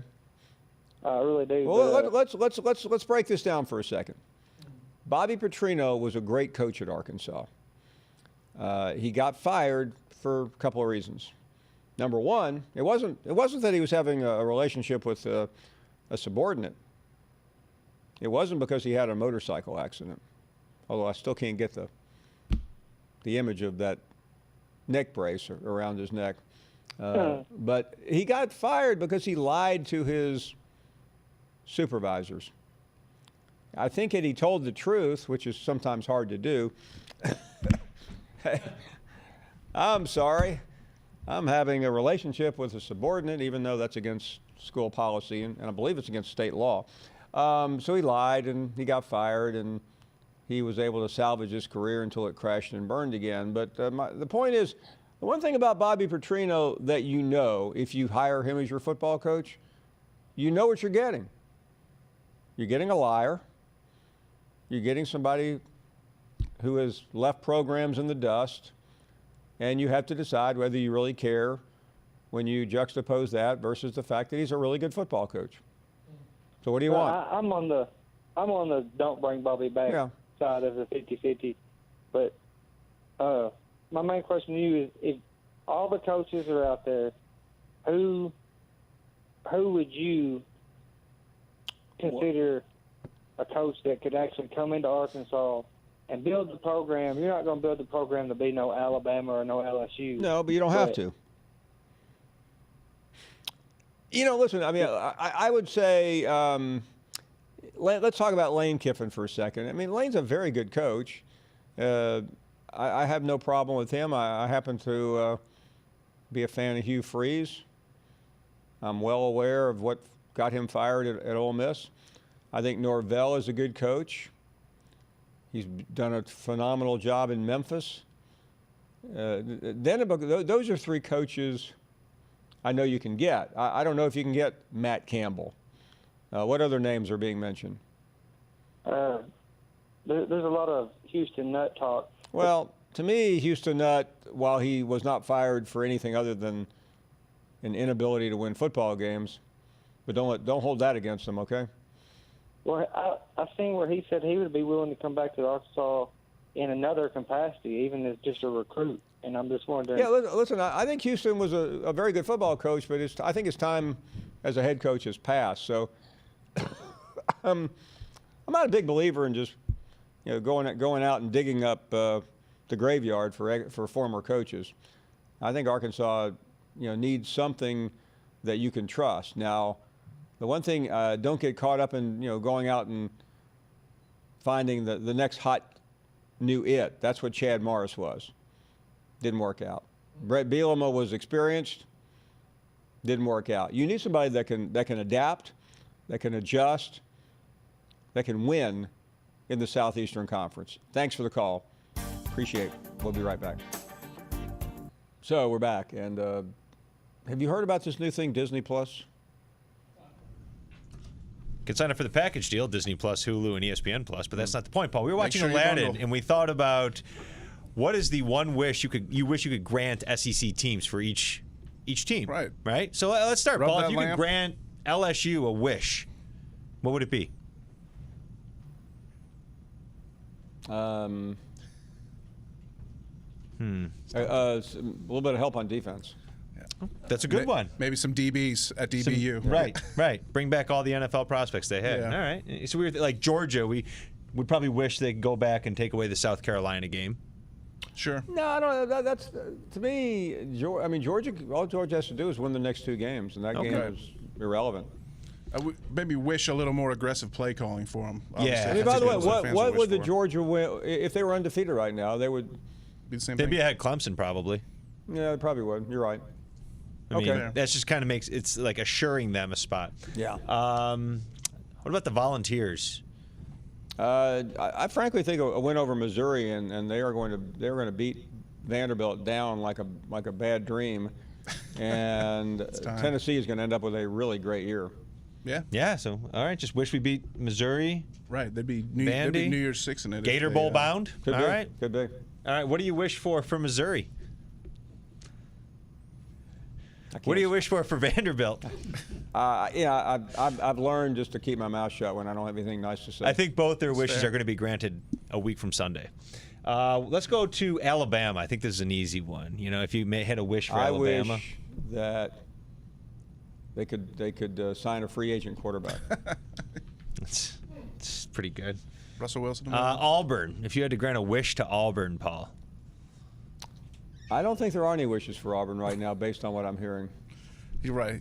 They don't know what they want to wish for. They never know what they want. I just wish Auburn would either appreciate what they have, or clean the deck. That's a great wish. A&M. You have a wish? You grant A&M to make these next two games compelling, because we don't have much else on TV at night. That's a good one. What about Ole Miss? I wish Ole Miss continued good. I'm a huge Ole Miss fan. I love Coach. What's the coach's name there again? Matt Luke. I'm just kidding. I'm trying to be funny. Where are we here? Let's take a call. I knew that was something we wanted to do. Man. Okay, I'll just admit they told me I needed to do something for this cough, so I just sipped some Jack Daniels, and I can't remember where I am. Jeff is in Panama City. Hello, Jeff. Hey, Mr. Finebaum, I appreciate you taking my call. Thank sir. you very much. I just want to let you know what a great show you have, and don't change a thing. It's awesome. Thanks. You're welcome. Calling today to let you know, first of all, I'm a great Georgia Bulldog fan. I bleed red and black, and I think Kirby Smart has done a great job this year and will continue to do a great job. Folks need to realize that he has realized that they don't have an explosive offense. They don't have the players, and Mr. Barnhart mentioned that earlier. They're not an explosive offense, and I think the one time that they tried to be an explosive offense, it cost them a win against the substandard South Carolina team. They are, without a doubt, an old-school, old-fashioned, run it, smash you in the mouth type of football, which is what the SEC was built on not that long ago. And that makes for unexciting football. That's just the way it is. They're content with beating you 7-3 or 10-7 or 14-10, and they're happy with that. Now, having said that, and establishing my conviction to the Georgia Bulldogs, I'm going to make this statement. I think that if there is anybody in this country that has the right to be upset about the way they're looked at this year, is the Clemson Tigers. Now, correct me if I'm wrong, Paul, but I do believe they finished the year by absolutely skull-dragging through the mud a couple of what everybody thought was the top Yeah, no, teams listen, in the they country. finished the year winning by 27 and 28 points against arguably the two biggest names in the history of college football. Oh, yeah, no doubt. And no one outside of Clemson, South Carolina, gave them a snowball's chance of winning any of those games simply because of two things we kind of set a standard by nowadays in determining success, and that strength of schedule and the eye test. Because of their substandard schedule, they didn't pass a good eye test. What people overlooked was the fact that they have a great coach who has a great coaching staff. You take that with a decent recruiting program, and you build a winner. I don't care if you play cupcakes all year long. They're going to be good. Now, no one, since they won the national championship, has beat them. They're playing in the same conference. They're getting the same comments that they had last year. And I promise you, Dabo Swinney is sitting back just with a huge grin on his face going, okay, all right, look over us again, and we'll drub you again in the national championship. I mean, do you think that's wrong to think that way? No. I mean, why would it be? I mean, listen, it's always difficult when you're in that spot. I mean, Alabama had to sleepwalk through the first 9 games of the season, too, without being challenged, and then it all came apart. Nice of you to call. Thank you. Thank you very much. Let's check in with Paulette. Hello, Paulette. Hello, Mr. Finebaum. How are you doing? I'm doing great. I appreciate you taking my call. My husband has tried so many times, and today I did it. Well, I am so glad you made it. I want to talk to you about the Gamecocks, and I'm so glad you have brought it up a couple of times this week. It's time that we get another coach. He has not proven anything this year. He tore Florida down, and we need a new coach. Well, listen, I think you may be right. The issue is what's going on in administration. So I'm sure you followed it. You live in South Carolina. Yes, sir. I'm dizzy trying to figure out which end is up. I don't think anybody knows, but it's time that we get it straightened out because this season is heartbreaking. It is. And the quarterback we have, I'm sorry, he has not proven himself, and he's not a running coach, a running quarterback. And Jonesy, the boy from I apologize for running after you waiting so long, but we have to go to a break. Danny Sheridan is next. Time for Zim. Yeah, Paul, it's time for today's headlines. And, Saturday's Western Carolina-Alabama game will be the final game of the season at Bryant-Denny Stadium, and it's going to look a whole lot different come next year. That's because a 9-month, $92 million stadium renovation project will begin on Monday. That will include high-end club seats and suites that will replace seats in the West End. Student social spaces added to the south end, and 4 large video boards will replace the existing ones in each corners. For the spring football game, there will be limited seating and temporary audio systems. Staying with Alabama, Nick Saban said the school will pursue a medical redshirt for linebacker Josh McMillan. McMillan is a redshirt senior. He suffered a season-ending knee injury in August. This will give him the option as to whether or not he wants to come back for a 6th year. That would be a big veteran presence added to that Alabama defense. Meanwhile, Dog Nation today, Mark Kubiak insisted we get this headline in today. The Dog Nation made a case for Kirby Smart as SEC Coach of the Year. And what is that case? Not happening. Dog Nation's case is that Kirby Smart won 3 straight SEC East titles, had to replace his top 5 pass catchers, injuries to the offensive line, and of course they have the top defense. Hold on a second. Is Dog Nation supposed to make a case for Gus Malzahn? It's Dog Nation. It is Dog Nation. But Paul, check this out. Up in Knoxville, the Knoxville News Sentinel, they are making a case for the head coach of the Tennessee Volunteers. That makes sense. Jeremy Pruitt. If Tennessee can beat Missouri and Vanderbilt, they would finish the season on a 5-game win streak after a 1-4 start. Paul, SEC Coach of the Year, Ed Orgeron. We know he's going to win it. I think every local market needs to campaign for their coach. I mean, that's nothing like objective journalism here. Listen, Ed Orgeron's SEC Coach of the Year. He's National Coach of the Year. Case closed.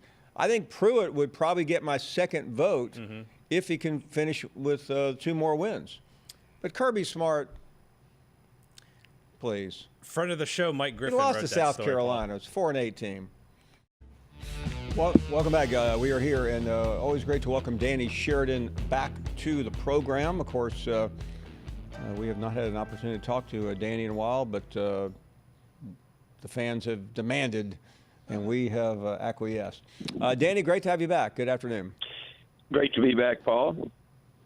Well, we've got quite an ending to the college football season coming up, and I realize this week there aren't too many pulsating games, but I'm very interested in next week, especially Alabama going to Auburn. I know before the season you were out there talking about what the line was then. I'm trying to remember, but it was a pretty hefty line. Do you remember what it was? That's a great question, Paul. I'm going to guess 14 to 17. It's pretty high. Something like that. So I guess the question now is, I don't think much can really happen this week with Auburn playing Samford and Alabama playing Western Carolina. What's the line look like for the Iron Bowl? Well, Westgate in Las Vegas, they put it out a couple of days ago, and they're using Alabama -2.5 as their projected line. They've also got lines on the other 5 college football playoff teams for next week. So I'm guessing that Alabama probably has the narrowest line of that group. Not even close. That's a good point. LSU, they played Texas A&M at home. That's a revenge game. They lost, 7 overtimes in 7 overtimes, and they got jobbed. So I would be surprised if LSU lost. They'll be a 17.5-point favorite. Ohio State, that's an interesting game. You never know, but of course Ohio State's dominated them. Ohio State is their projected 13-point favorite against Michigan. Michigan's improving, but hey, Ohio State's been steady all year. Clemson, I believe they're number 3 in the polls. They're 24.5-point favorite over South Carolina.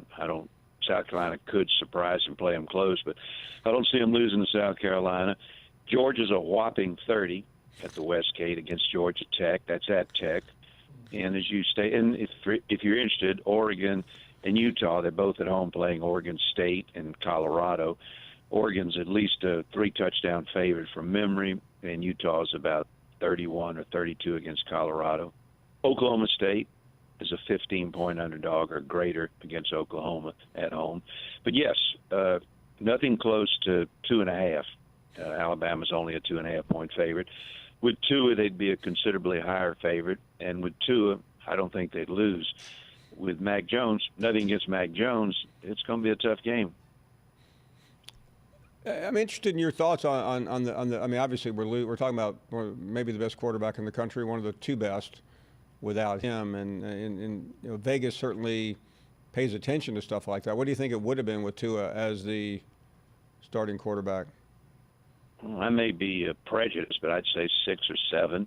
He's that viable. I mean, he's that valuable to his team, and I think you could make a good argument there. Again, I think it'd be very difficult for Auburn's offense, as great as their defense is, to match Tua and Alabama's offense. Mac Jones is a good quarterback, you know that, but this is not Arkansas, where you're a 41-point favorite. This is his first game on the road as a starter, from what I remember, and this is a heck of a hostile environment, as they say, to play in. Probably one of the toughest in the conference. Danny, I want to ask you about Auburn, because you came on here before the season and were unusually upbeat about Gus Malzahn's team. A lot of people were surprised, especially with the difficulty of Auburn's schedule. They're sitting in there right now with 3 losses. If they beat Alabama, they'll finish 9-3. Pretty much where you had them. Yeah, I said I thought they'd win 9 or 10 games.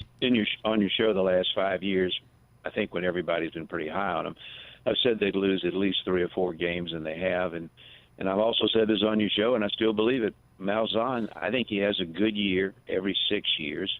This was his 6th year. And this is the best preseason team I've seen him have in 6 years. Next year, they'll be back to mediocrity again. And past 5 years, correct me if I'm wrong, Paul, Auburn has lost between 4 and 6 games a year, not counting this year. And in 3 of those years, they lost 5 games. Malzahn has a losing bowl record. His record I read against Georgia's 2-5, 2-5 also against LSU, and 2-4 against Alabama. Since he signed that contract, I guess before the 2018 it was 2 years season. ago. Yeah, he's won like 15 games, a little over $1 million a game. It's not a bad program. It's a good deal. That's what you want to. Yeah, I think so. I had an an Auburn fan. He's a huge Auburn fan. He stopped me Monday when I was out and about, and I think his son or several members of his family played football for Auburn, and he asked me a good question. He said he thinks that Malzahn is the most overpaid coach in college football today, and I couldn't think of another one. I don't know if you have any thoughts on it, but I couldn't think to argue with him. But he's definitely, again, I don't begrudge him for all the money he's making. That's the advantage of having a good agent and negotiating with a president and not an AD. But I think mediocrity is a kind word if you look at what he's done the last 5 years, and including this year. And that pablum about, this is a tough schedule, like a shot, I guess, at Clemson or Alabama. Well, you play in the SEC West. I mean, that's part of the game. It's not like you had a tough schedule and that's why you're losing. You have a tough schedule every year, so to speak. But anyway, that's my thoughts. Mediocrity the next year, and hey, more power to him. Well, listen, there's a lot of conversation about his future going on, and some people outside of this area don't understand it, but I mean, you've laid it out, and it's obviously up to Auburn people to determine where he goes from here. But I mean, if he beats Alabama, though, he would still have 3 wins against Nick Saban since 2013. Right. I don't know anybody else who has done that. Well, what's important to your program if you're Auburn? Is it important to beat Alabama? What's important to Alabama, your cross-state rival? To beat Auburn? No. It's to win the national championship, to win the SEC. But the point you make, if that's the most important thing, and they would have beat, again, they wouldn't beat them without Tua. But let's just assume they were to win the game, and that's your goal, beat Alabama every year, and to get the rest, then yeah, he would be retained. I don't think that's Auburn, the fans of Auburn, I don't think that's their goal. Surely they want to beat Alabama, but I think they want to win the SEC, and I think they'd like to get into the college football playoffs like their rival's done. Danny, let me get to Alabama for a second, and let's just, for the sake of argument, assume that they get past that game. Otherwise, most of this Alabama in the college football playoff conversation is a moot point. But you've heard all the criticism. I mean, I'm on all these shows, and everybody wants to say Alabama hasn't played anyone, their defense isn't elite. But, I'm not trying to use the Vegas line as anything other than what it is, and we all know what it is, but there's still this perception out there that Alabama is a really good football team. They're better than a really good football team. They're one of the top 4 or 5 teams in the country. And you have an interesting situation, as you know. If Alabama should beat Auburn, what happens if Georgia loses to LSU? I know what I would do. And if you're trying to pick the best 4 teams in the country, I would put Alabama in there. I can't think. Oregon's certainly a good team. Utah's a good team. Alabama, Georgia, LSU, they'd crush Oregon or Utah. It'd be like a 2-touchdown favorite, I would think. And maybe not 2 touchdowns. I know Clemson would be. Ohio State would be. LSU probably would be too. They'd be a substantial favorite over those 2 teams. So give me another team. Oklahoma, not that they wouldn't have a chance, but they're probably better than Oregon and Utah. But they're not in the same breath, or they shouldn't be, as Clemson, Ohio State, LSU, Alabama, and Georgia. And then there's a huge drop-off, not just point spread-wise, but talent-wise. So, yeah, and Alabama's had a lot of injuries, but, hey, that comes with the territory. But they're still a very good team. My goodness, have you ever seen 5 receivers that may go in the NFL draft on one team? Right, and they've got a good offensive line, great running back who will play in the NFL, and 2 is a first-round draft choice, probably top 2 or 3 if he's healthy. So you can say whatever you want. I mean, anybody that would want to play Alabama is crazy. I wouldn't want to play him as far as being one of the top 4 or 5 teams in the country right now. Danny, hold the thought. Quite a few more questions I want to ask you. If you could hold over one more segment, I know time is precious for you. We'll take a break. More with Danny Sheridan. We'll see what he thinks about the whole college football playoff and who the likely favorite is now. You can look right now, and I guarantee you, if Alabama weren't Alabama, they would be where I've put them. But Alabama, because they're the brand, will be in the 5th position probably until they lose to Auburn, if they lose to Auburn. I don't see Alabama moving at all. And I know you had your data guy, your metrics guy on earlier today, and I know they've created a lot of jobs with this new college football playoff who's in thing up in Bristol. But when I start hearing this or that team has this lower percentage of chance of getting in or this higher percentage chance of getting in, Paul, from my vantage point, that just allows for the committee to continue to play the brand game, and it also allows much of the media to say, why should I care about Utah and Oregon? They have a 0.87% chance of getting in if they win out. Therefore, I don't have to care. It promotes laziness in the media. That's what it does. Albeit with a different set of circumstances and an offense and a quarterback like LSU's now that could probably be in a better position. But again, the rest of the country is going to go, really? We got to see that again? We got to see Alabama and LSU again? Oh, by the way, I believe at that time, Paul, Bill Hancock wouldn't even let us use the word playoff until that game happened. Then all of a sudden his office became named the playoff office. So that's what we're looking at, and that's why the branding matters and pure playoff privilege and all of that. The loss of Tua Tagovailoa, a lot of people were suggesting automatically. I mean, as soon as the game was over, oh, they're done, that's it. What? Huh? Are you kidding me? No way.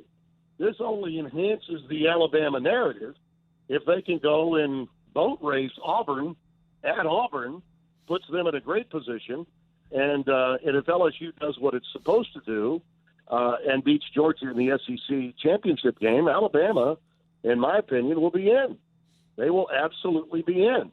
And the rest of the country, too bad.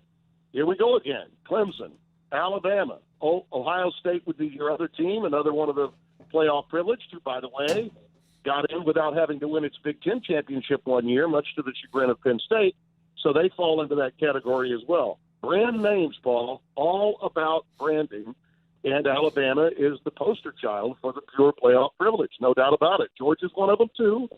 Georgia lost to a third-string quarterback at home, and it didn't matter. Welcome back. We're on with Danny Sheridan for a few more minutes. Danny, obviously we're 2.5 weeks away from the college football playoff rankings and pairings to be revealed. But right now, who is the favorite to win it all? Who do you expect to get in as well? Well, let me quickly add, when I said Alabama's one of the best 4 or 5 teams in the country, that's this week. Obviously, if they lose to Auburn, they wouldn't have that ranking. But Clemson would clearly be the favorite. Not a huge favorite, but, you can talk about Clemson's schedule. Same thing I heard last year. They looked pretty good in the championship game. Clemson would probably be about I think didn't they beat Ohio State a couple of years ago, like 31-0? Yeah. Something like that. Anyway, Clemson would be it's a different team, obviously, a different Ohio State team, but Clemson would still be a slight favorite, maybe 2.5 against Ohio State. They'd be a 4-point favorite against LSU. Against Alabama, 6.5 or 7-point favorite, and maybe 8 against Georgia. Against Oregon, Utah, and Oklahoma, Clemson would be at least 14. So not a big disparity, again, among the first 4 or 5 teams, but there's a huge drop-off. Nothing against Oregon or Utah or Oklahoma. So is Ohio State the school you would have closest to them right now? Absolutely. Oh, yeah. It's point spread-wise, very, very close. And it'd be interesting to see how Ohio State plays at Michigan this week, but they played consistently well all year, and Clemson has done the same with the exception of the North Carolina game. I can't say that about. Well, LSU's been pretty solid most of the year also. Yeah, so you make a great point. I mean, right now, time is frozen as we talk about these things, and with each week, clearly it's going to change or could change. Correct. No, it definitely will change. If Clemson were to play a real bad game again, a very close game against South Carolina, I still think they'd be favored. If Ohio State obviously were to lose, they'd be out of it. But, yeah, it will change. And I don't see LSU. I'm wondering when they're going to have a letdown.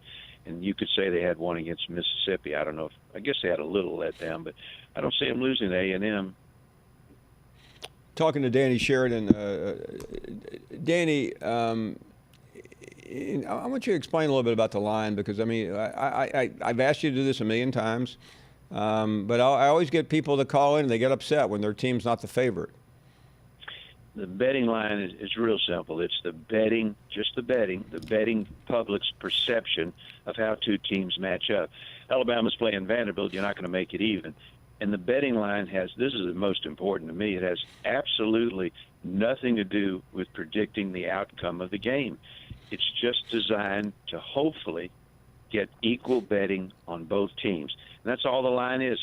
If Clemson were to, even when they beat Ohio State 31-0, I think that year they might have been a 1-point favorite or 1-point underdog. It didn't matter as long as it attracted equal betting on both sides.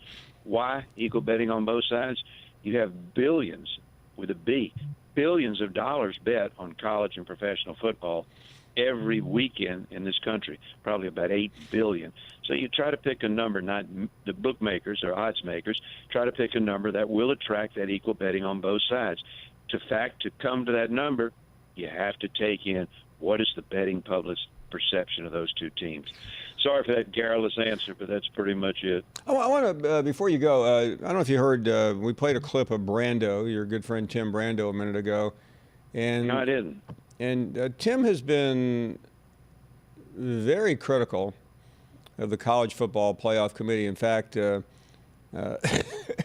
asked Bill Hancock, the executive director, about Tim last night, and he was none too pleased that Tim had really. He didn't. He just basically said it's a sham that Tim knows before the year, back in July, who's going to be in the playoffs. It's pretty much, in his words, the Sun Belt Invitational, meaning that it's the privilege and the blue bloods who always move to the front of the line. I realize, in addition to being an odds maker, you're also a renowned football analyst. What do you think about the current system we have?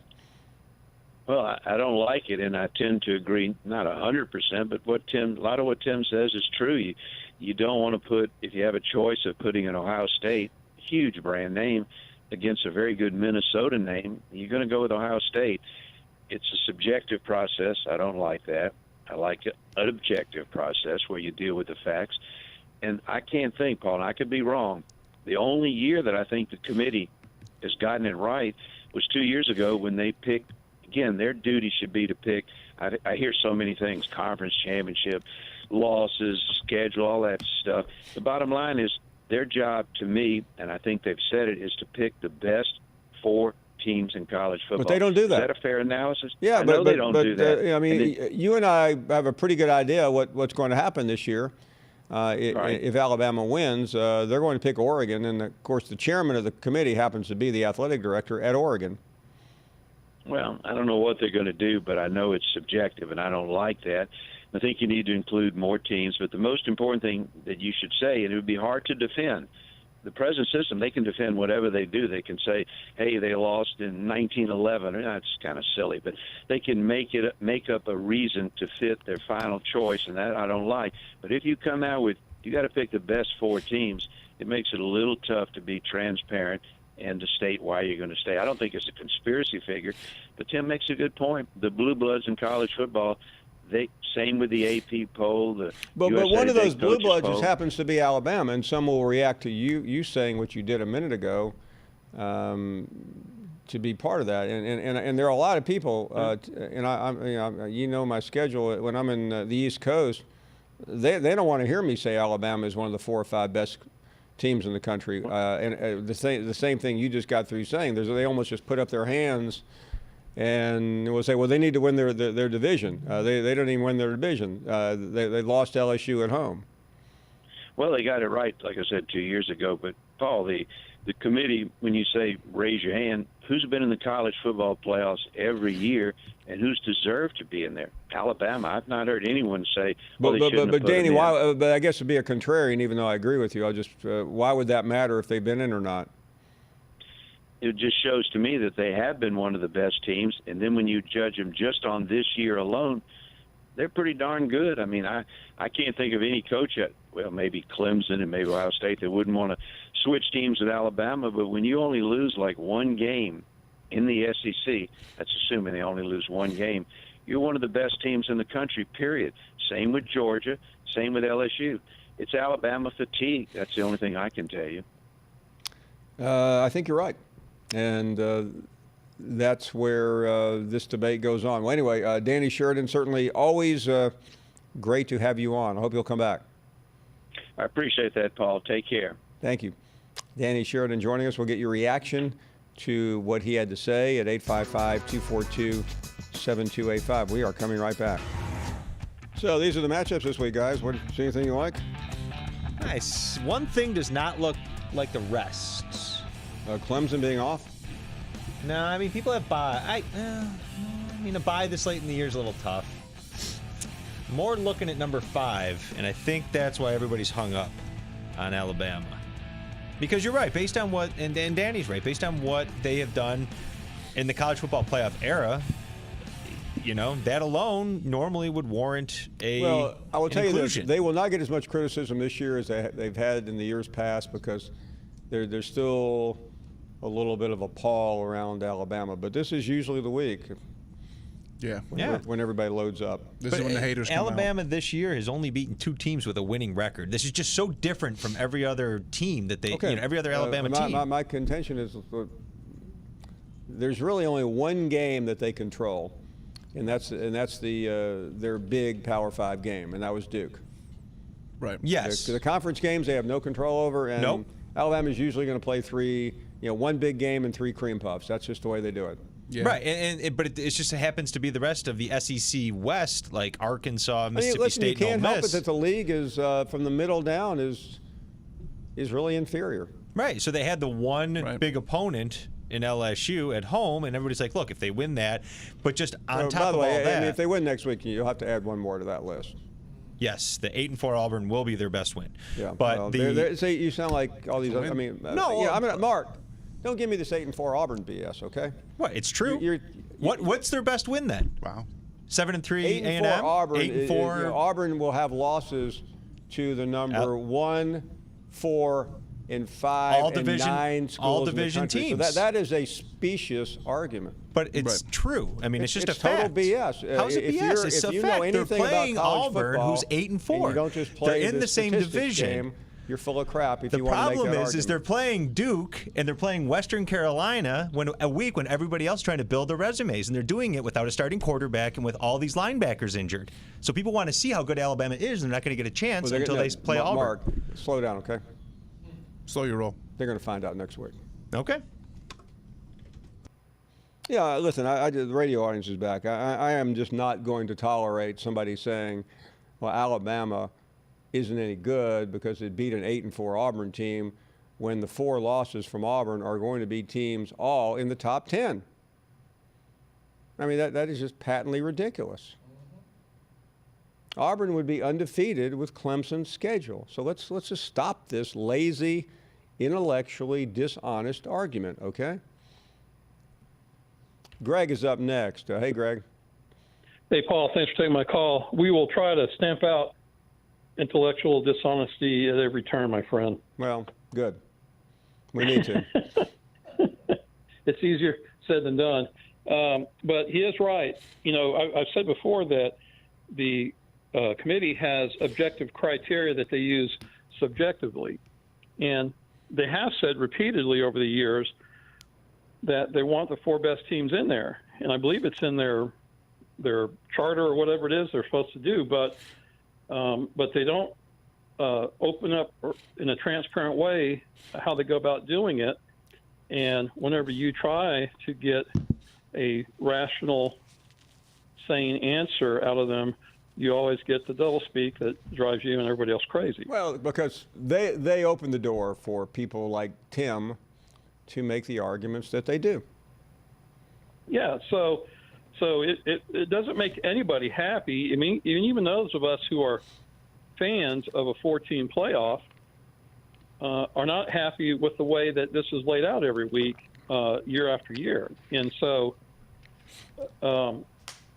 if Alabama wins against Auburn, they're one of the 4 best teams. No. All you're going to hear is they beat an 8-4 team. Yeah. So the Kubiak Chronicles.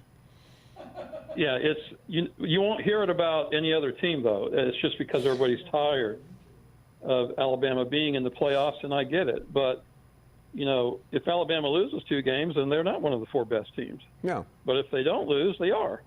It's an either-or proposition. You are correct. But what do I know? I'm just a fan. So. Well, you're a smart fan. Hey, thanks, appreciate it. Cat Daddy with the report from Columbia. Mr. Finebaum, you is the man, the best sports commentator in the land. You know how to roll that barrel. We're so glad you got rid of Darryl, Mr. Finebaum. You is the man. And yes, from Columbia. Bad man, too. It's gotten worse, Mr. Finebaum. So what's the latest? Has the president changed his statement since 5 o'clock? No, sir, but I hope the president and Ray Tanner saw the Democratic debate last night, because one of the candidates. By the way, I have to admit, I'm sorry, I stayed up to watch it, and I am the worst for the wear. Well, Bernie Sanders said the world ain't got but 8 to 9 years. If Bernie Sanders would quit pointing at me through that TV, I want to change this world today. What's he doing with his fingers? I want to change Gamecock football today. I want to beat Clemson before those 8 years come up. I mean, I kid you not. I'm in a a hotel room in New York, and I threw a bottle of water at the TV when he started doing all that stuff. Well, he's crazy, Bernie. He ain't going nowhere, but, I mean, I hope he's I think wrong. Bernie Sanders ought to be in charge of the College Football Playoff Committee. Can you imagine him every Tuesday? I know I'm getting into politics, but I'm just trying to be funny. Can you imagine him out there every Tuesday night talking to Rhys Davis? Now, Rhys, I want to say that Auburn, he's like the conductor of the Vienna Symphony. He'd want Ukraine and Cuba to be in the national playoff. Well, you're right. He would be in favor of that. But anyway, Well, I cannot. By the way, I cannot talk politics. It's against company policy. Well, that's a good idea. I just brought that up because I thought He just my irritates me with all that hand history- movement. Yeah, look, I think he's part Italian. Bernie? Where he moves his hands around like that. Bernie sounds Jewish, doesn't it? You ever been to Italy? Have I ever been to Italy? Yeah. No, I've never been out of the country. I've never been out of Alabama. I've been over there for 2 years, and when they cuss you out not only with their mouth, but with their hands. Okay. I guess that's just Well, the way they're not the only ones that use their hands. Yeah, a lot of Carolina fans, we do that to Clemson fans, they do it back to us. But I always say they saying we number one. Hey, good to hear from you. Shaw is up next. Am I going to have to give Hello. Bernie equal time now? Yes. Okay. Bernie, you're welcome on the show anytime. How are you? Hello, Paul. I love Cat Daddy. He's become my favorite caller, I believe. I want some of that Palmetto moonshine. Yeah, no, I if I had started taking that a week ago, I would have felt great. Anyway, Danny Brands answered the phone when I called, and I said, man, you guys are the greatest. I love to hear Danny and Mark, too. But anyway. Yeah. Well, I like Danny. Mark is a little bit unnerving. That's true. We're Notre Dame's fan. You know, we got to give him a break. Anyway. He's still trying to get Notre Dame in the playoff with 2 losses. Well, so when you talk to the head of the CFP or whatever, Bill Hancock. Okay, he gave us. He said, you said, how important are those championships? Well, he said very important. He said the 4 things were head-to-head, strength of schedule, common opponents, and conference championships. Well, I mean Alabama's got 2 out of 3 against 2 out of 4 against those, and head-to-head's kind of moot. So so we win. I mean, it's kind of like, I don't know, but as an Alabama alumnus, I'm not sure I won't even want to go in there and play Ohio State or Clemson this year without Tua. So I don't know what to say, but when Bill Hancock gave that statement, I'm going, well, do the math. I mean, if all those others are. Have you ever noticed when Bill Hancock's on the show, he has this, like he just discovered that airplanes fly type of sound. Yeah. Paul, it's just unbelievable. He's a piece of work. Wow. He really is. We had like such a a good meeting yesterday. So many thoughtful ideas were expressed by all the honorable men in the room. But he doesn't want to tell you those ideas. No, he doesn't want to tell us one thing that's said in there other than this piling a bunch of horse manure on our head. I wanted to ask Danny, Sheridan so much, I wish we had gotten on callers, but, I wanted to ask We didn't have him enough about security in the building for Danny to take calls. But, these guys, these bookies on the radio that call in and give you the lock of the year. The lock of the year, you can bet all your bets this week. Bet the house on this one. Hey. You know what they do? I know what they do. They tell half the people one team and half the people Shaw, the other team. You're in Birmingham, right?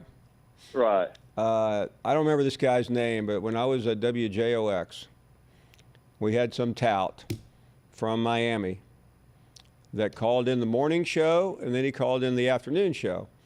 And I swear on the morning, I'm just going to, for example, like say Notre Dame was playing Southern Cal. Notre Dame was a 2-point favorite. And the morning show, he picked Southern Cal. And on our show, he picked Notre Dame. Right. And I said, hold on a second. I heard you this morning. And he said, hey, I'm paying for this time. I said, I don't care if you're paying for it or not. You just told the same radio station one thing in the morning and another thing in the afternoon. Well, I got in trouble for blowing the account, but I felt like I owed it to the fans to tell them that they were getting conned by this guy. I think he went to jail, by the way.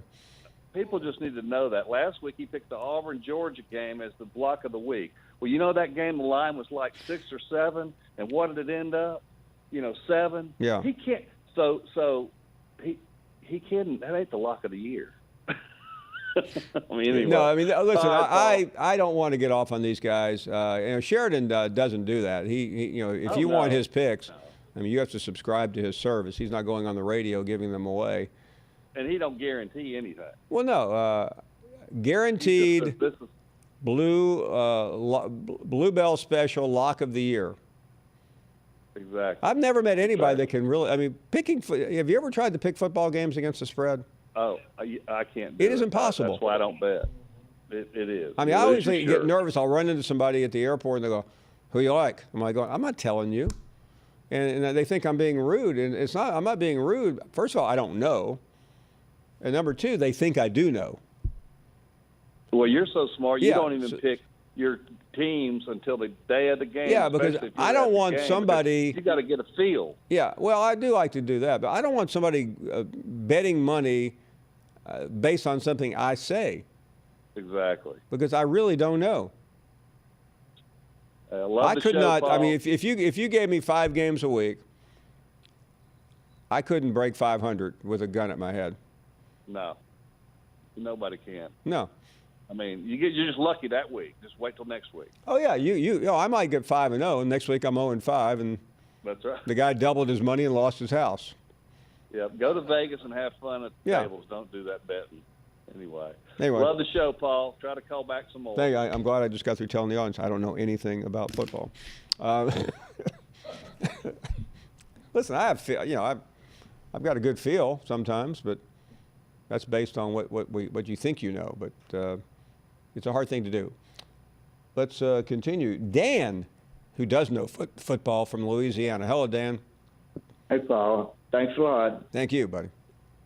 Paul, what are the odds that Coach Saban will win another national championship? Wow, that's a good question. I should have asked Sheridan that question. I think they have gone down. Don't you agree? Yes. I'm just looking at it. I'm not trying to, kick Alabama when they're down, but I had that question asked to me yesterday by Stephen A. Smith. He said, "Do you think the window has closed on Nick Saban?" Or maybe it was Max Kellerman. I can't remember. And I was reluctant to answer that question because I really would like to see how this season ends and just what happens next with the quarterback situation at Alabama. Right. But I do feel that for about 10 years it was almost guaranteed that he was going to win one every other year. I don't think there's a guarantee anymore. Right. I hope Coach Saban coaches for a long time, but I'm just looking at things the way they've happened, and I don't know, the last 4 years he's won 1 championship the last 4. Yeah, I mean, starting in, he's won 2. He won in 15 and 17. Okay. All right. I was thinking. Yeah,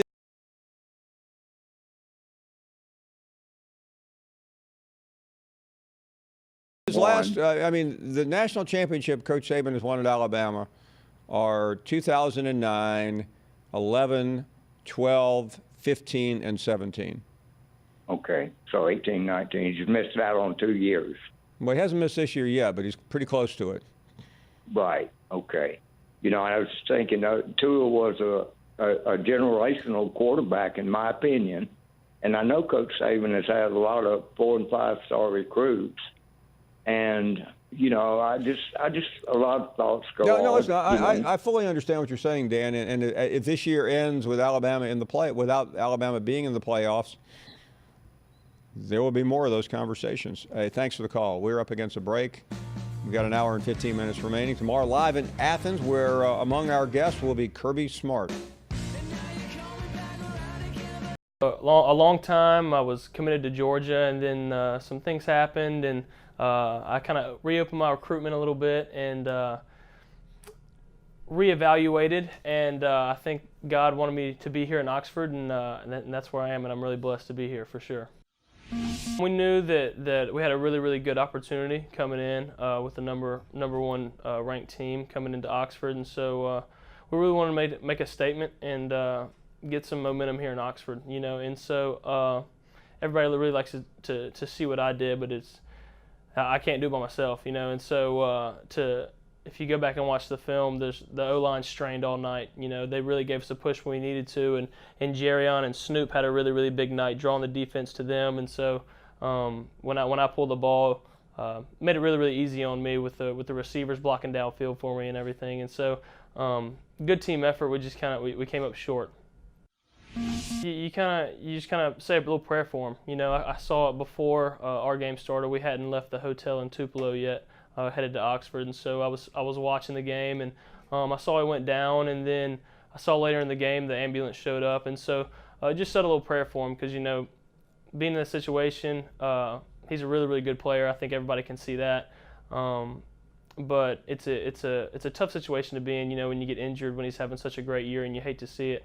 But I know that his identity isn't in football. I think that everybody can see that his identity is in Christ, and so I think he's going to bounce back and recover quickly, and hopefully see him do big things. When baseball season rolls around, that we can be prepared and not be so far behind the ball, and we can catch up pretty quickly. And so we've been working at it. Mainly right now we're really focused on football, though, since we're in football season, but just keeping the rust off, really, our swings. Is there more pressure on you playing the piano or trying to deal with Derek Brown and the Auburn defense? I don't know. I think it kind of helps you in both ways, you know, and being able to perform, you know. Growing up, I've always been a performer, whether it be on the football field or the baseball field or whatever I was doing, or in the, performing in front of people at a concert or piano. And so I've always liked to be in front of people and show them what I can do and display the blessings that God has bestowed upon me. And so I think they're probably about even. You know, they're not much far apart. Well, I have to hand it to you. I mean, you blow me away here with some of these answers. Welcome back. What an afternoon this has been. Danny Sheridan, Tony B. Tomorrow live in Athens. A lot of great guests are scheduled. Mike Griffith, by the way, he'll be here again. Can't wait. Mike is up next in South Carolina. Hello, Mike. Hey, Paul. Love you. I'm a native of Alabama. I graduated from Alabama. Been listening to you since you were on the radio. Oh, my goodness. Well, but thank you. I love the latest format you have with all the guests and the coaches and the writers. Thank you. Super information. I appreciate that a lot. And you're the godfather now of SEC football. Well,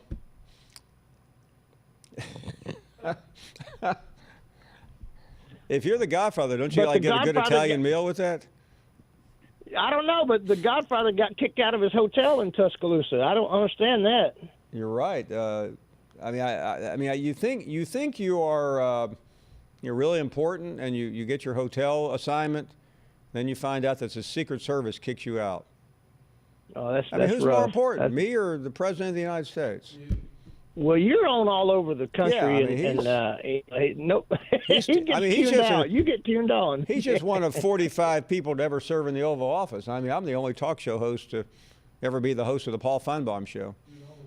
That's it. But we love the show and love the form. You know, it makes me feel a lot more knowledgeable hearing all the different. Not that don't have as much time for the call-in folks. I understand that, and that's but great guests. And I love the format. Hey, thank you very much. That is nice of you to say. Jimmy is in Chicago. Hello, Jimmy. Hey, Paul. Sounds like you still hadn't recovered yet. Yeah, I feel better today than I felt in 2 weeks. I just think that this cough is determined to stay with me the rest of the week. Well, with your comments about the weather over the last 24 hours, you've let the cat out of the bag that you'll never be working for the Big Ten Network. No, there's no way. And it's not even that cold yet, but it was like 24 degrees yesterday, and I'm like, well, I can't handle this. No doubt. But hey, when it comes to Bill Hancock, I mean, you can remember during the BCS days, this is the greatest way ever to determine the national champion. You know, we got the two best teams, and the day that they went to the 14 playoff, they said, well, man, we've been wanting to do this for years, after saying every day, no, playoffs not even in our thoughts right now. And then when they go to 8 teams, same thing, you know, and of course it's going to be the familiar, whoever's number 9 is going to be unhappy. So it doesn't matter really how many teams you have, but one thing for sure, if you do go to 8 teams and you're a Power 5 and you play in a conference championship game, it is the NFL now. It's 16 games. And the wear and tear on on the players, at that level. And although a lot of people don't believe it, but they also are going to school full time. I mean, to me, it's just a lot of pressure, on especially the heavyweight programs where you've got the huge fan bases, the big money boosters that are just pouring in tons of money into the programs and all that stuff. So it's just going to be it's going to be ever changing. That's the only constant thing. But I don't ever foresee it going past 8. Do you, Paul? No, I mean we'll get to 8, Jimmy, but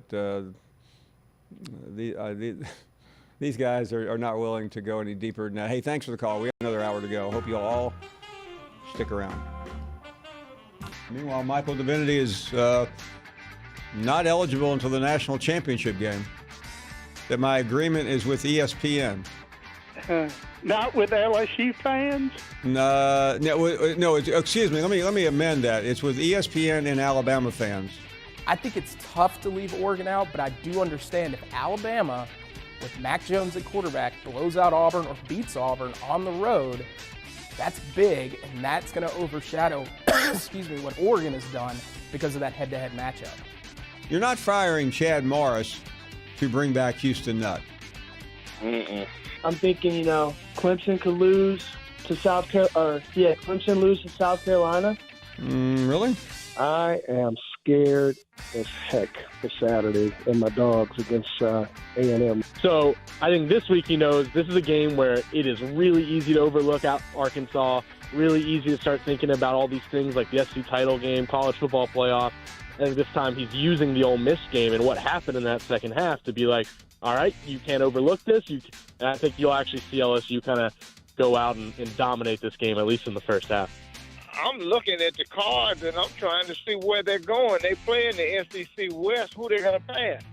They're going to pass Alabama. They're going to pass LSU. They're going to pass Auburn. Are they going to pass Texas A&M? Where they going, Coach? I mean, I have to tell you, Greg, I was bored to death the day I was on the mock committee, okay? They offered to represent the Finebaum show a couple years ago. If you're a member of the media right now and you haven't been on a mock, I mean, you're pretty irrelevant, okay? And it drives me crazy. And I've been on that show many times, following him, and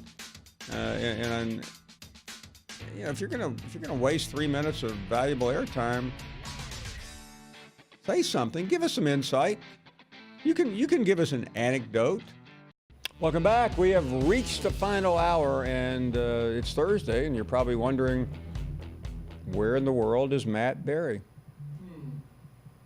I'm wondering the same thing. There he is, beamed down from outer space. Matt, great to have you on. Yeah, I'm sure that's what the masses were wondering. Like, where's Matt in his normal 5:30 spot? Well, glad you made it. So yeah, so am I. Man, I got to go back to last week. I'm at the the Atlanta airport, and I start reading Twitter, and it's all blowing up about your comments about Tua's injury. For those who missed it, mind sharing?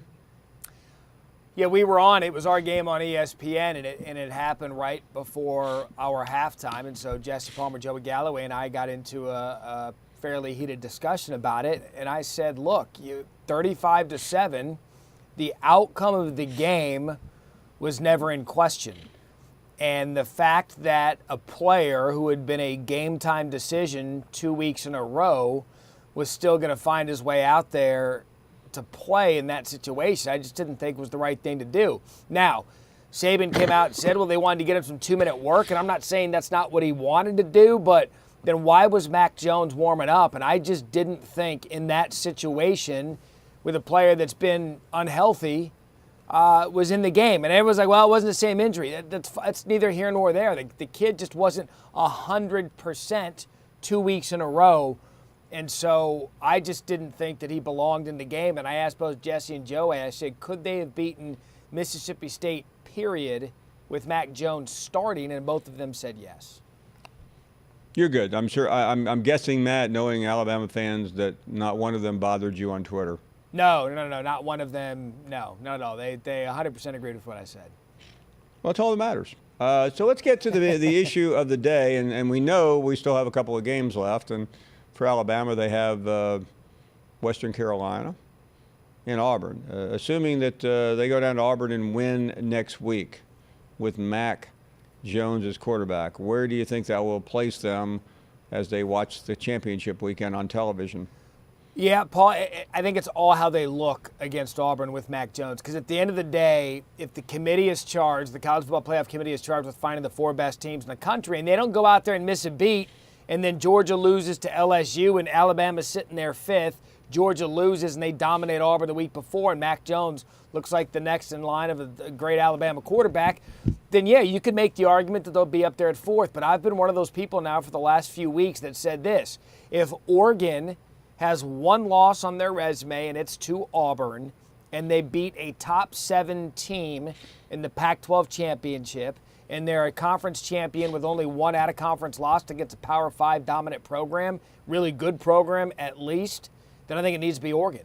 But other than that, look, if 4 best teams, I've always been one of those guys. If they still believe Alabama's the 4th best team, if Georgia were to lose, then so be it. But ultimately, I would put Oregon in or Utah in if either one of them won their specific conference, the Pac-12, with a top 7 win. Speaking of Oregon, you're not only an Arizona State graduate, you're an award winner, you're a distinguished alumni, which means nothing when I base all of that to ask you the next question. Can Arizona State beat Oregon? They can compete with them. They did a great job last year keeping it close, and they've started slow the past couple of weeks, and I know Herm has been hitting on that. Like, why are we starting slow? And every time they find a way to get back into the game, Paul, they spotted USC 28 points and then had a chance to win it and should have won it at the end of the game. And so when they find themselves back in the game, they compete. Should have won last week against Oregon State. All of this is to say that if I'm Oregon and I'm going into Arizona State primetime on ABC, that's probably a team that's got a bad 5-5 record that you just don't want to be dealing with at this stage of the season, because everything Herm has done, minus 1 game, and that was Utah a few weeks ago, they've kept every game close in his tenure at Arizona State. They have talent. It's young. But Oregon needs to be careful. And I'll say this, Utah probably needs to be careful because we've seen Sumlin clip a couple people when he shouldn't. So these are these scary weeks. Oregon, Utah, Georgia's another one against Texas A&M. These are teams that if you've got playoff aspirations, be careful the week before Thanksgiving. Yeah, and I'm trying to think of all those. It would just seem to me that maybe Georgia would be the most vulnerable. They're already thinking about the championship game. They're coming off a tough win against Auburn, and here comes A&M, which, yeah, I mean, on paper it's hard to really get carried away until you start looking at who they've lost to. Well, I think they've won 7 in a row, and they haven't really beaten anybody good, but they've beaten teams that they should. And they've got a tough schedule. They've got one of the toughest schedules in the country to the Aggies. And you have to think at the end of year 2 for Jimbo Fisher, they're going to get somebody. I mean, it's just law of averages and Jimbo and talent and all. You'd think they'd get somebody. And so maybe Texas A&M is at the top of the list of a playoff-bound or championship-bound team that you don't want to face, because you hit on something there, Paul. The fact that they've already clinched the East, they've done it 3 years in a row, they're heading to Atlanta. You got to keep your eyes out there, because we've seen seasons go to crumble in these last couple of weeks. Knowing that one more loss for Georgia knocks them out of it anyway, you'd rather that loss be in a championship situation in Atlanta rather than 2 weeks before against Texas A&M. And by the way, and not that this is a critical factor, but the forecast for Saturday is pretty wet. The only reason I'm paying attention to that is I'm going to be there.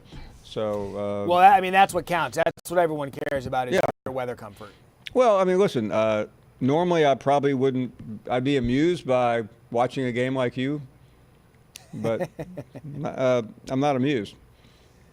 Well, hey, there's a lot of things to be amused about this week, and even though it's notoriously cupcake week, give Georgia credit for at least entertaining us this week with a good matchup. Ohio State, Penn State. There's enough out there. I mean, this week I typically dread because of all the bad matchups, but there's enough to keep me busy because if you go noon, you got Ohio State, Penn State, you got Alabama, Texas A&M, LSU's on ESPN. Keep an eye on them. Then I've got prime time with Arizona State, Oregon. So there's enough to whet my football appetite. Yeah, Matt, game time. There's a 95% chance of rain. Well, then bring your raincoat, bring an umbrella, make sure. Well, no, but I'm just wondering what that. That can affect the game. Is my point. Yeah, no, it absolutely could. Look, hey, if we're being honest about Georgia, they haven't done anything great offensively all year, right? They're good. They're not great offensively. Their defense hadn't let up 20 points to a team all year, so they definitely know how to play on the defensive side of the ball. And Jimbo's offense is predicated on some of that quick movement and get the ball out. And Kellen Mond's been getting better. So, hey, yeah, rain is the great equalizer to talent. It always has been. If you've got a game where one team's just far superior than the other and one team is better at running the ball than they are throwing the ball and it's wet and nasty, then absolutely, that levels the playing field just enough to make the other team think of a bogus turnover, something wonky on special teams. So, yeah, that kind of thing happens. So if we're sitting around watching you late Saturday night, early Sunday morning, in that one big upset, what will it be? When you were watching us late on Saturday night and I will early be. Sunday, I would look potentially at Indiana and Michigan. Oh, I would love that. I would keep an eye on that one. Just keep an eye on it. Yeah, no, because I know that'd make you happy. Well, and then it would be just like Jim Harbaugh to lose to Indiana and then beat Ohio State. Exactly right. And then there's a whole other boatload of conversations. Yeah. Matt, thanks as always. Great to have you on here. All right, Paul, I'm going to go search your name on Twitter and see what comes up. Please don't. Please. Matt ruined my day by saying that. Thanks, Matt. Yeah, you bet. We'll see you soon. Maybe not. We'll take a short break. Get that camera off that man. We'll take a short break, and I don't even know where we're going next, but we'll be right back here shortly. The name, image, likeness debate is, in my mind, very different from the name pay to play, which the California legislation has been named. Right. So I am in favor of name, image, likeness, or finding a way to get our student athletes the ability to take advantage of their name, image, likeness, or to coexist in that space with the school, which is different than pay to play. So I do believe that, the Board of Governors for the NCAA just gave the nod. This is the direction we're going. There's a subcommittee out there of people smarter than me working on how we do this. I do feel strongly that we do need to kind of, create the boundaries from an NCAA. I think having millions of different types of state legislation could be detrimental and not the way to go. The process that we have laid out in the NCAA is one that I think is probably the best path forward. There's a subcommittee representative of our membership working on it. They've come up with 6 principles on how they're going to take this through. They just started with getting the approval of the NCAA board to continue their work.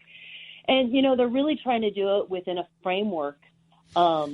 And I don't have them right in front of me, but it sounds something like, ensuring that we protect the integrity of the recruiting process, ensuring that we keep the amateurism model intact, and that's the differentiation between pay to play, ensuring that we're doing right by the student athletes in this, and also trying to balance the needs of the schools to, have their sponsorships and ability to, fund the other sports and programs that they traditionally have hosted.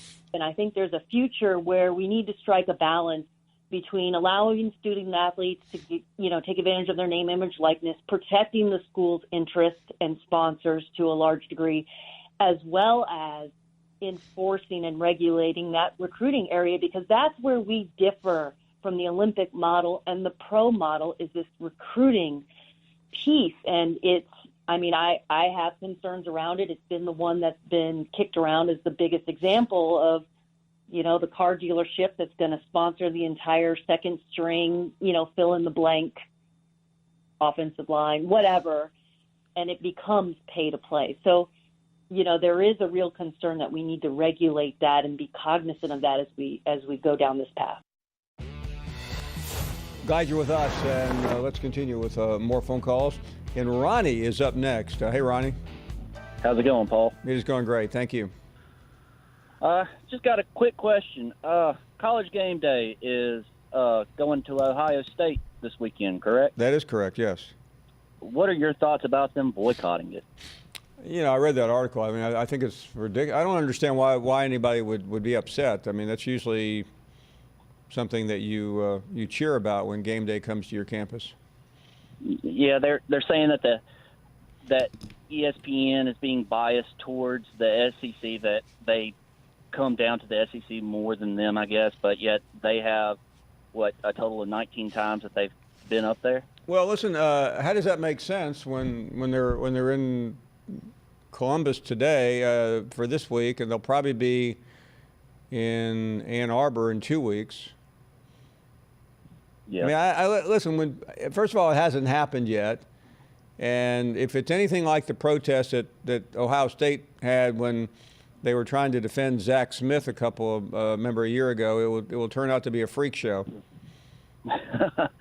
I believe you're right on that one. So yeah, I mean, I never pay much attention to someone who protests something. The talk of a protest is a little bit different than a real protest. I completely agree. All right, Paul. That's just I think what people are missing is Urban Meyer he's on Fox, and their pregame show is also going to be in Columbus. So I'm sure some of this is just home cooking. I'll be more than willing to bet you that game day outdraws the other program by about 10-1. Robert is up next in South Carolina. Hello, Robert. Hey, Paul. Thanks for taking my call. Thank you. Listen, I'm going back to, well, first of all, I'd like to say it's a tough act to follow, following Danny Sheridan, Matt Berry, and most of all, Cat Daddy. Nobody can follow Cat Daddy. Nobody. But I'm a Clemson fan, so I wish Cat Daddy good luck this weekend. But what I wanted to talk about was something I very rarely hear any of the experts talk about. And granted, I'm in agreement, excuse me, that the SEC historically, annually has, some of the strongest teams in the nation, obviously. And Clemson, their schedule and the conferences is weak this year. But having said that, these schedules are set years and sometimes decades in advance. So, like, for instance, Louisville, Florida State, NC State, even Wake Forest, some years back had pretty strong teams. And not long ago, of course, Penn State was in total disarray. LSU lost to Troy.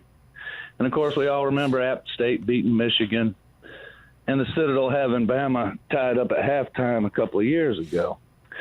So the point being, you can't project 4 or 5 years from now how strong your schedule is going to be. You are correct. So should that be held against a team like Clemson and this year even Alabama? Well, listen, I will defend Clemson for this reason.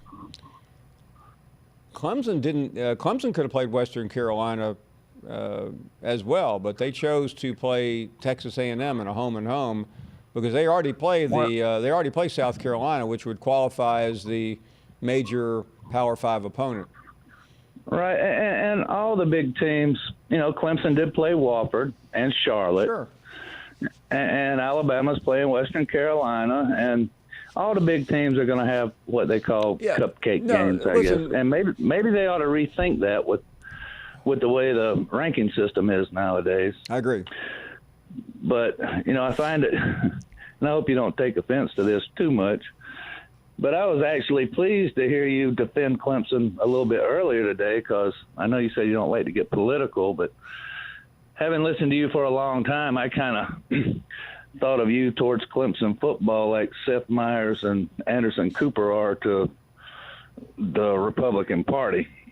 So hooray for you for giving us a little Robert, bit of credit. I won't say anything more because I'll get in trouble. But if you looked into my wallet, you'd be surprised. Oh, I'm sure. Not by how much money I have in there, because I think I have $15, but by some other things. I think you know what I'm talking about. Oh yeah, yeah, and I can appreciate that. And I got a question as well. Who actually sets the conference schedules? The conference themselves? The conference does. Now, listen, in the SEC, I can't speak for anyone else, but the Eastern teams play each other, and everybody has a permanent opponent from the West, or the West from the East, and then they rotate the rest. Right, and you're always going to have Clemson and Carolina, right, and Auburn and Alabama and Georgia and Georgia Tech, and it's not interstate, but Ohio State and Michigan. Those games will always be played. So I just wanted to touch on that. That people ought not get so down on anybody's schedule, because, as I say, Penn State, they're a good team this year. 4 or 5 years ago, we all know where they were at. Exactly. That's a fair. Listen, you are correct. I agree with almost everything you've said. But with one last thought, this class at Clemson is 52-3, with a chance to go 56-3, which would be amazing. And all this seemed to turn around, and I don't remember exactly when it was, because I was a Clemson fan through the Hatfield, West, and Bowden days, which were sort of brutal at times. But when the verb Clemsoning really ticked off Dabo to a reporter one day, I think he really utilized that as a huge motivator. And the Tigers are sure Clemsoning now, aren't they, Paul? They sure are. Hey, Robert, thank you very much. Great to have you on. Rick in SoCal, you are next up. Hey, Rick. Hey, Paul, slow down on the old Bernie Sanders in charge of the college football committee. That everybody would make the playoff and everybody gets a trophy. So. And I think you get free health insurance with your playoff berth. Every player's taking care of the rest of their lives. Hey, listen, as far as this fellow that just called about Clemson, I'm in 100% agreement with you both. It's not Clemson's fault that the rest of that conference is a dumpster fire. The fact of the matter is they are one of the true 4 best teams in the country. The core of that team that dismantled everybody in the playoff last year is still there. Let's not forget, they lost those linemen, but all 5 of the guys that are now playing on Clemson's line are all 5-star guys. And we all better get used to this. Have you seen Clemson's recruiting for this year? 6 Yeah, no, it's unbelievable. Yeah, what they have coming in is the greatest class in the history of recruiting. Alabama had it a few years ago, and this one's making that one look like a bunch of cheerleaders coming in. So I'm telling you right now, that Alabama class, I'm not sure panned out as well as they thought. Well, they did okay. They won a title, and there's still some of those guys around. But it's not like Alabama's going to disappear, or Georgia, or the rest of them. But make no mistake, I'll be shocked if Clemson doesn't run a dynasty here. Maybe not to the level of what Alabama had, but they're going to be in the playoff for the foreseeable future every single year. So, but one thing that they do benefit from is when was the last time a major player for Clemson was on the disabled list? It doesn't happen. They don't play anybody to where they are physically beat up by the end of the year like the Ohio State, the Bamas, the Georgias. That is a benefit, whether they like it or not, and it's not making excuses. It's a fact that their guys just don't take the beating that the SEC and Big Ten guys do throughout the season. So they do benefit from that in the playoff, and that's just the way it is. But you know what? You still got to play the game. So you're right. Hey, Rick, thanks. Hate to run. I apologize. We were late for a break. Didn't mean to move out of that call too quickly, but we are coming right back. Final 30 minutes of this show.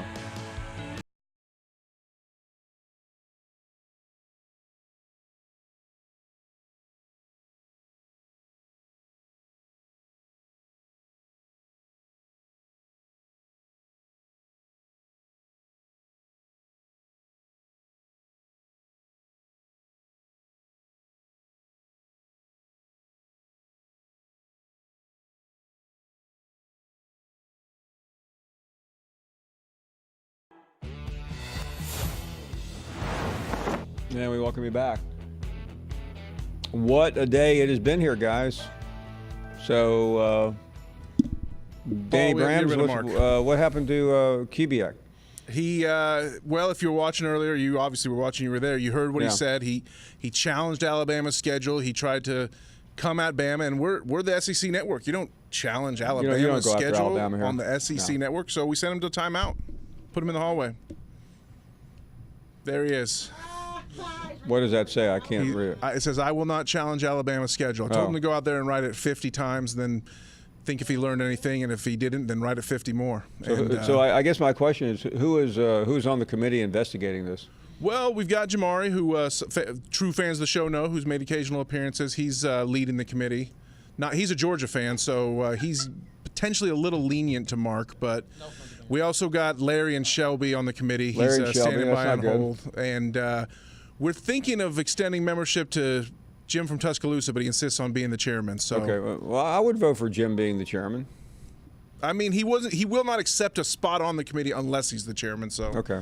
It's like if you want him, you have to give it to him. But, yeah, Mark, what Mark doesn't seem to realize is Alabama may not have played anybody, but neither has Clemson, and really neither has hardly anybody else. I thought it was just unnecessary, the venom he attacked Alabama with. I mean, listen, I don't know if he's read the protocol for the show, but Alabama is a sacred cow. Right, it's the first page of the handbook once you start working on the show. And when Alabama loses, the mandate here is to double down to defend them. Right, exactly. We do not admit defeat. We don't even admit. Alabama must have four conference losses before we rule them out of the college football playoff. Right. I would put them probably in at least the SEC championship game, even if they had 5 conference losses. I agree. It's not fair for them to have to sit home and rest up. We hope Mark has learned as we wrap up this little segment.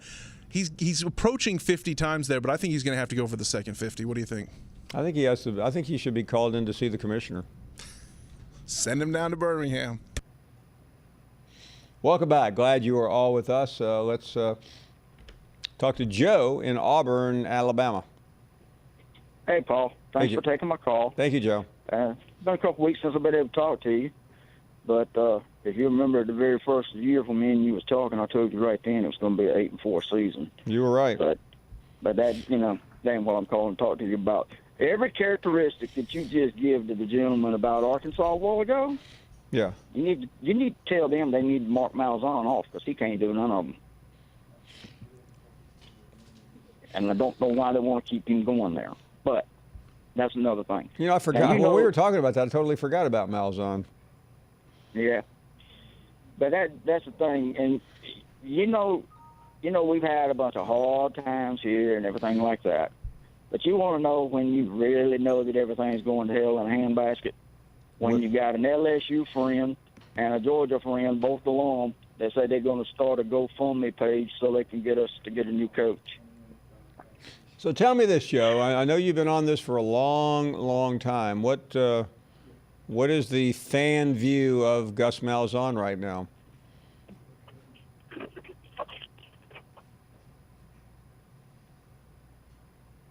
He just flushed his toilet? Is that what? Oh. You there? I think we lost him. We'll see if we can get him back. I think I inadvertently hung up on him. Mike is up next. Hey, Mike. Hey, Paul. It was probably me. I was laughing so hard at Mark being in timeout that I probably you probably disconnected him. So that was like the ultimate sin, I guess. He needs a presidential pardon. Yeah, no, listen. I mean, Kubiak's been with this show every day of the week, every day we've ever been on, and the nerve of him to criticize Alabama at this very sacred time when we are trying to figure out a way to get Alabama back in the playoffs. Well, he looks remorseful, Paul. So I don't think maybe, he is. Maybe you don't think so yet? Okay, he's still got a ways to go. No. Okay. Hey, main thing I just want to call and thank you for having Danny Sheridan on today. I actually had an appointment with an insurance agent during that segment, and I called him. I had to clear the deck, and I told him the reason. I said, Danny Sheridan's coming on Finebaum.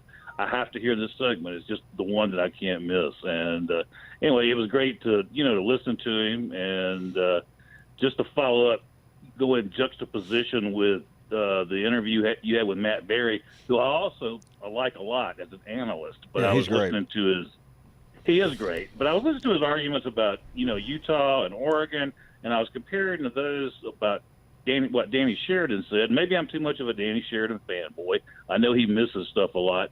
But basically, to me, in a nutshell, is what Sheridan said was once you get below the number 5 where Alabama is, those teams and above, the talent level just drops off drastically. And I just think he's right. There's no question he's right, and the bottom line is the public's not deciding this. If they were, Alabama would not get in, and whether they get in or not is really not going to change any of our lives, at least other than Alabama fans. But just quit using these lame brain excuses like Kubiak did. I'm not blaming anyone. The schedule was set. Alabama in years past has played a very good schedule. They do play an SEC schedule. They happen to be fortunate this year that they didn't have to go to Florida or to Georgia, right. But they did go to A&M. They did go to South Carolina. They're going to Auburn. They have LSU. So, I don't really know what to say. That is, the SEC schedule is the hand they were dealt. Southern Miss is an acceptable team. Western Carolina is not. Nobody wants to see that game. New Mexico State is an outlier, and Duke is the game that is going to cost them. Had they played Texas Tech that day, it would have gone a lot farther than Duke. Well, you're right. That's the stinker in there. Yeah, I'm looking up that schedule on the screen now, and you're right. That's the one. That's the one. If they don't get in, that's the one that got them. But how many teams? If you wind up the top 25 on the opening day of the year, and had they played Miami or if they played Oregon, they would have beaten Oregon. They would have beaten Utah. Right, yeah. Come on. Well, and you're right. Of course, you said earlier, our fifth best, when I say best team, record-wise, our fifth best team, I still think Auburn's one of the most, absolutely, just the most talented team. They just had a little stroke of bad luck. But when I say stroke of bad luck, as Danny Sheridan says, that stroke might be coming from Gus Malzahn. Well, he's hard on Gus Malzahn. Yeah, he really is. He's pretty tough. I love Danny. Like I said, I'm a fanboy, but man, sometimes he seems like he's maybe a little bit too hard. I don't know. Well, anyway, I've learned that over the years because everyone wants to make a big deal out about me and Harbaugh. Well, I started the year off supporting Harbaugh, and then he immediately fell apart. Well, you did. That's why I said we all get some of them wrong. I started out the year supporting Texas A&M, and they haven't had quite the year I thought, but they'll probably come back and bite my team in the rear end this weekend. So I'd better shut up about that. So, or I'll be in timeout too. We've got plenty of room over. Hey, thanks for the call. Do appreciate it. Rob is in New York. Hello, Rob. Hey, Paul. How you doing, buddy? We are doing great. Thank you. I think it's Paulie the Mouth. That was the last time. I like that. And you're Rob the what? How about robbing something? Yeah, I'm trying to think of Joey the Arm. I'm not good with. I need to go read Mario Puzo. Actually, you know what you need, because you're a little sick? You need a nice Jewish mom from Brooklyn who's going to give you her homemade chicken soup. Yeah, and if my mom was still alive, I would have been well 5 seconds after I got sick. But you were bad-mouthing New York on the front end of this whole time tonight. Rob, I love New York. I hate the weather there. Okay. Yesterday morning, our studio is on the. Our studio is is at the seaport. It's on the East River, and there's no telling how many bodies are buried at the bottom of the East River. No telling. Probably half the people that were in The Godfather 2. Well, that was a big production. But I cannot handle that extra 10 to 15 degree drop as you walk toward the river. But the food doesn't replace the lack thereof. The food's sensational. It really is. No, you could walk in any dive in New York and get a better meal than any place pretty much in I America. mean, it really is extraordinary. There's several things I'd love to talk about, if you don't mind, No. if you're so inclined to hear as many as you would like to hear. I'll talk to a Yankee. I'm originally from Atlanta, which is funny. So Okay. I'm originally from I'm New a York. Georgia Bulldogs fan. We know this. So anyway, so Tim Brando talking about branding, Brando branding. I think that's interesting. But I think there's on a multitude of levels. The team, obviously, Ohio State, the Alabamas, the Georgias, the Penn State, the Michigans, the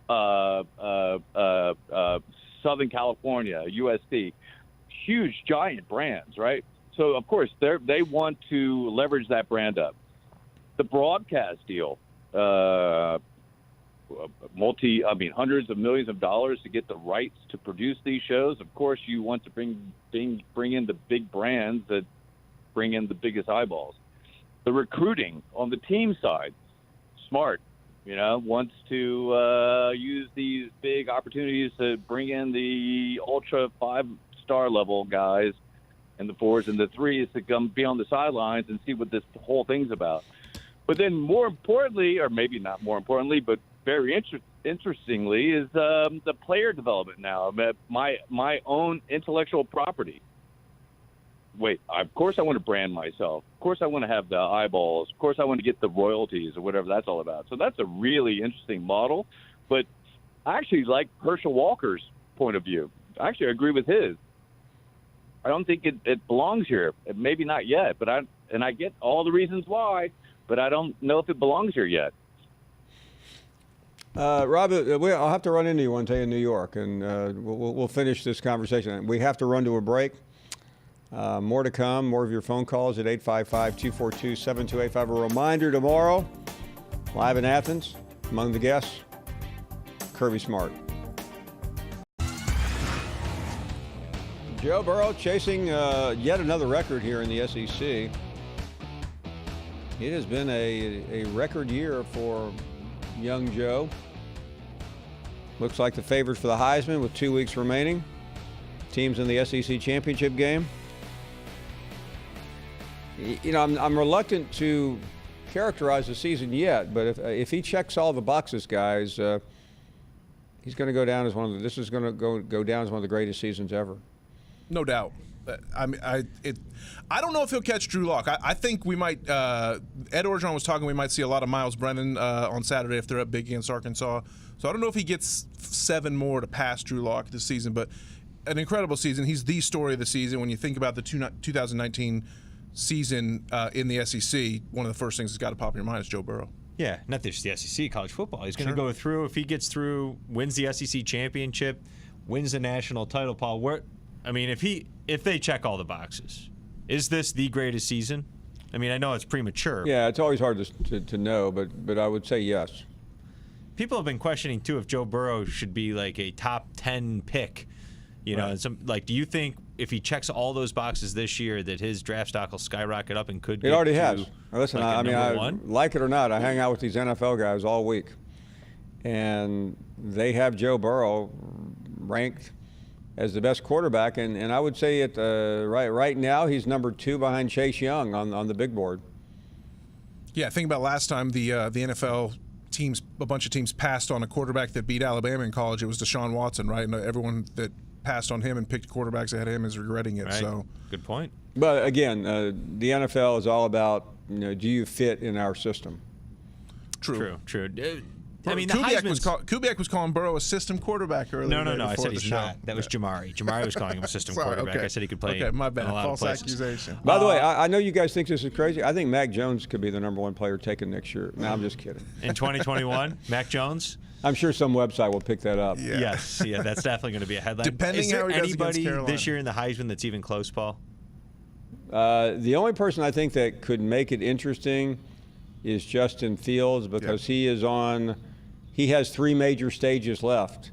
Yeah. And if he goes crazy, he could finish second. Welcome back. Really glad you're here. Let's continue and talk to Bill in Myrtle Beach. Hey, Bill. Hey, Paul. A couple of questions. One, hypothetically, if Gus Malzahn were to leave Auburn for one reason or another, who do you think would be prime candidates to replace him? I think if Malzahn left in 2 weeks, just for the sake of argument, the leading candidate to replace him, this may surprise you, would be Kevin Steele, the defensive coordinator. Mm-hmm. I was going to ask if you thought they'd go internal. And I just think because they like Kevin Steele, they really don't want him to leave. And he has been around enough. He's been a head coach. He's mature. This is not someone that needs a primer. And the people that matter at Auburn like him a lot. And that's always where you have to watch. My second question was, how did Pat Dye get the job, given he was a Georgia player and an Alabama assistant coach? Well, he got the Auburn job, interestingly, because Vince Dooley turned it down. Vince was an Auburn quarterback who coached at Georgia. In 1980, Auburn had a nearly hired Vince Dooley. It was during his national championship run. His former college roommate, Fob James, was the governor of Alabama at the time, had tremendous influence, and had talked Vince into taking the Auburn job. He accepted the job, and at the very last minute, after the story became public, don't ask me how I know this, Dooley backed out and opened the door for Dye. My goodness. Well, thank you very much for that insight. Yeah, one day if you're bored, ask me to detail that story, because it was my first big scoop that Vince Dooley had been hired at Auburn. It was also my first big disaster as a newspaper person when he changed his mind after the story came out. It's quite a story. Lewis is in South Carolina. Hello, Lewis. Hey, Mr. Paul, how you doing? We are doing great, Lewis. Thank you. Well, I'm fine and glad you are. I just wanted to tell you, my next door neighbor is a high-profile litigator attorney, and he happens to represent Ric Flair from time to time. Oh, my. And he's got videos on his phone showing him and Ric Flair wrestling in his office. He put my neighbor in a headlock and let him put. Who would let Ric Flair put headlock. them in a headlock? Playing on the floor, just messing around. I'm nervous when I'm talking to the guy on the phone. Myself, if I did talk to him on the phone, I'm hoping that I get a chance to meet him the next time he's here in Lexington, Columbia, South Carolina. But my neighbor and Rob from New York stole a little of my thunder. But my attorney neighbor that represents Ric Flair, he's a Jewish guy. Of course. And he was listening last week when you were ill. And he was telling me to call you and tell you you needed Jewish penicillin. Know exactly what you're talking about.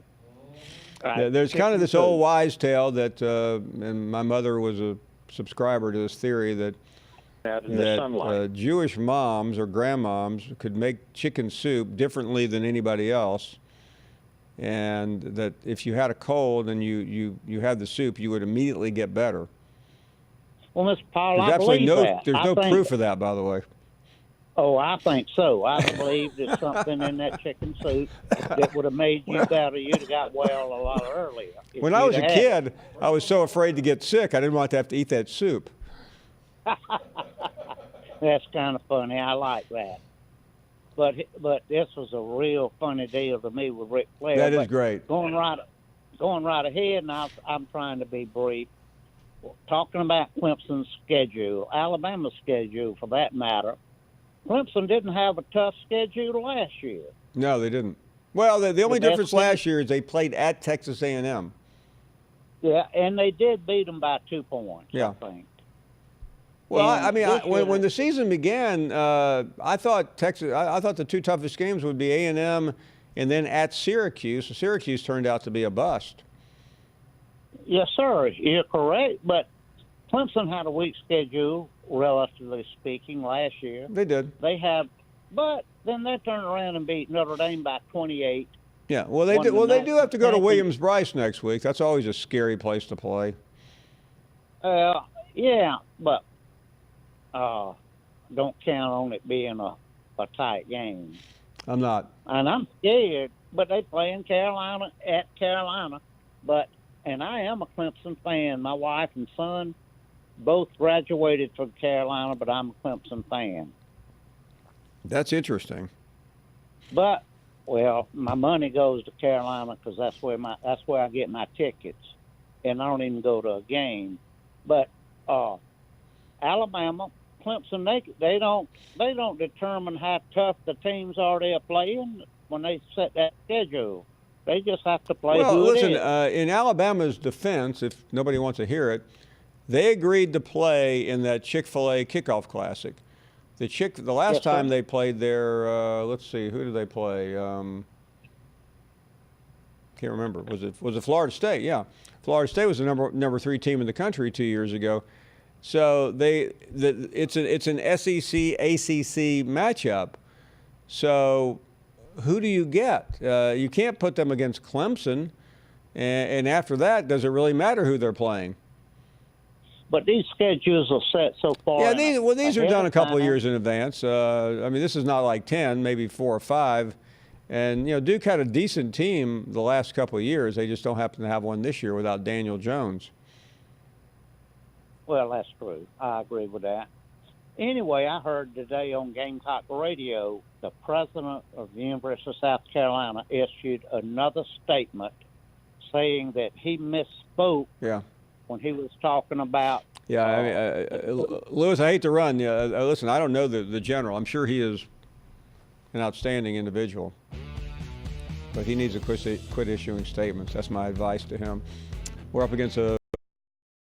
So we made it to the end of the show, and Mark Kubiak is back in the saddle. Mark, we kind of feel badly that we sent you to timeout. I have seen the error in my ways, and I can tell you that Auburn is definitely one of the best teams in the country, regardless of record. Shame. And if Alabama is lucky enough to beat them in the competitive game, then they're going to be in. Shame.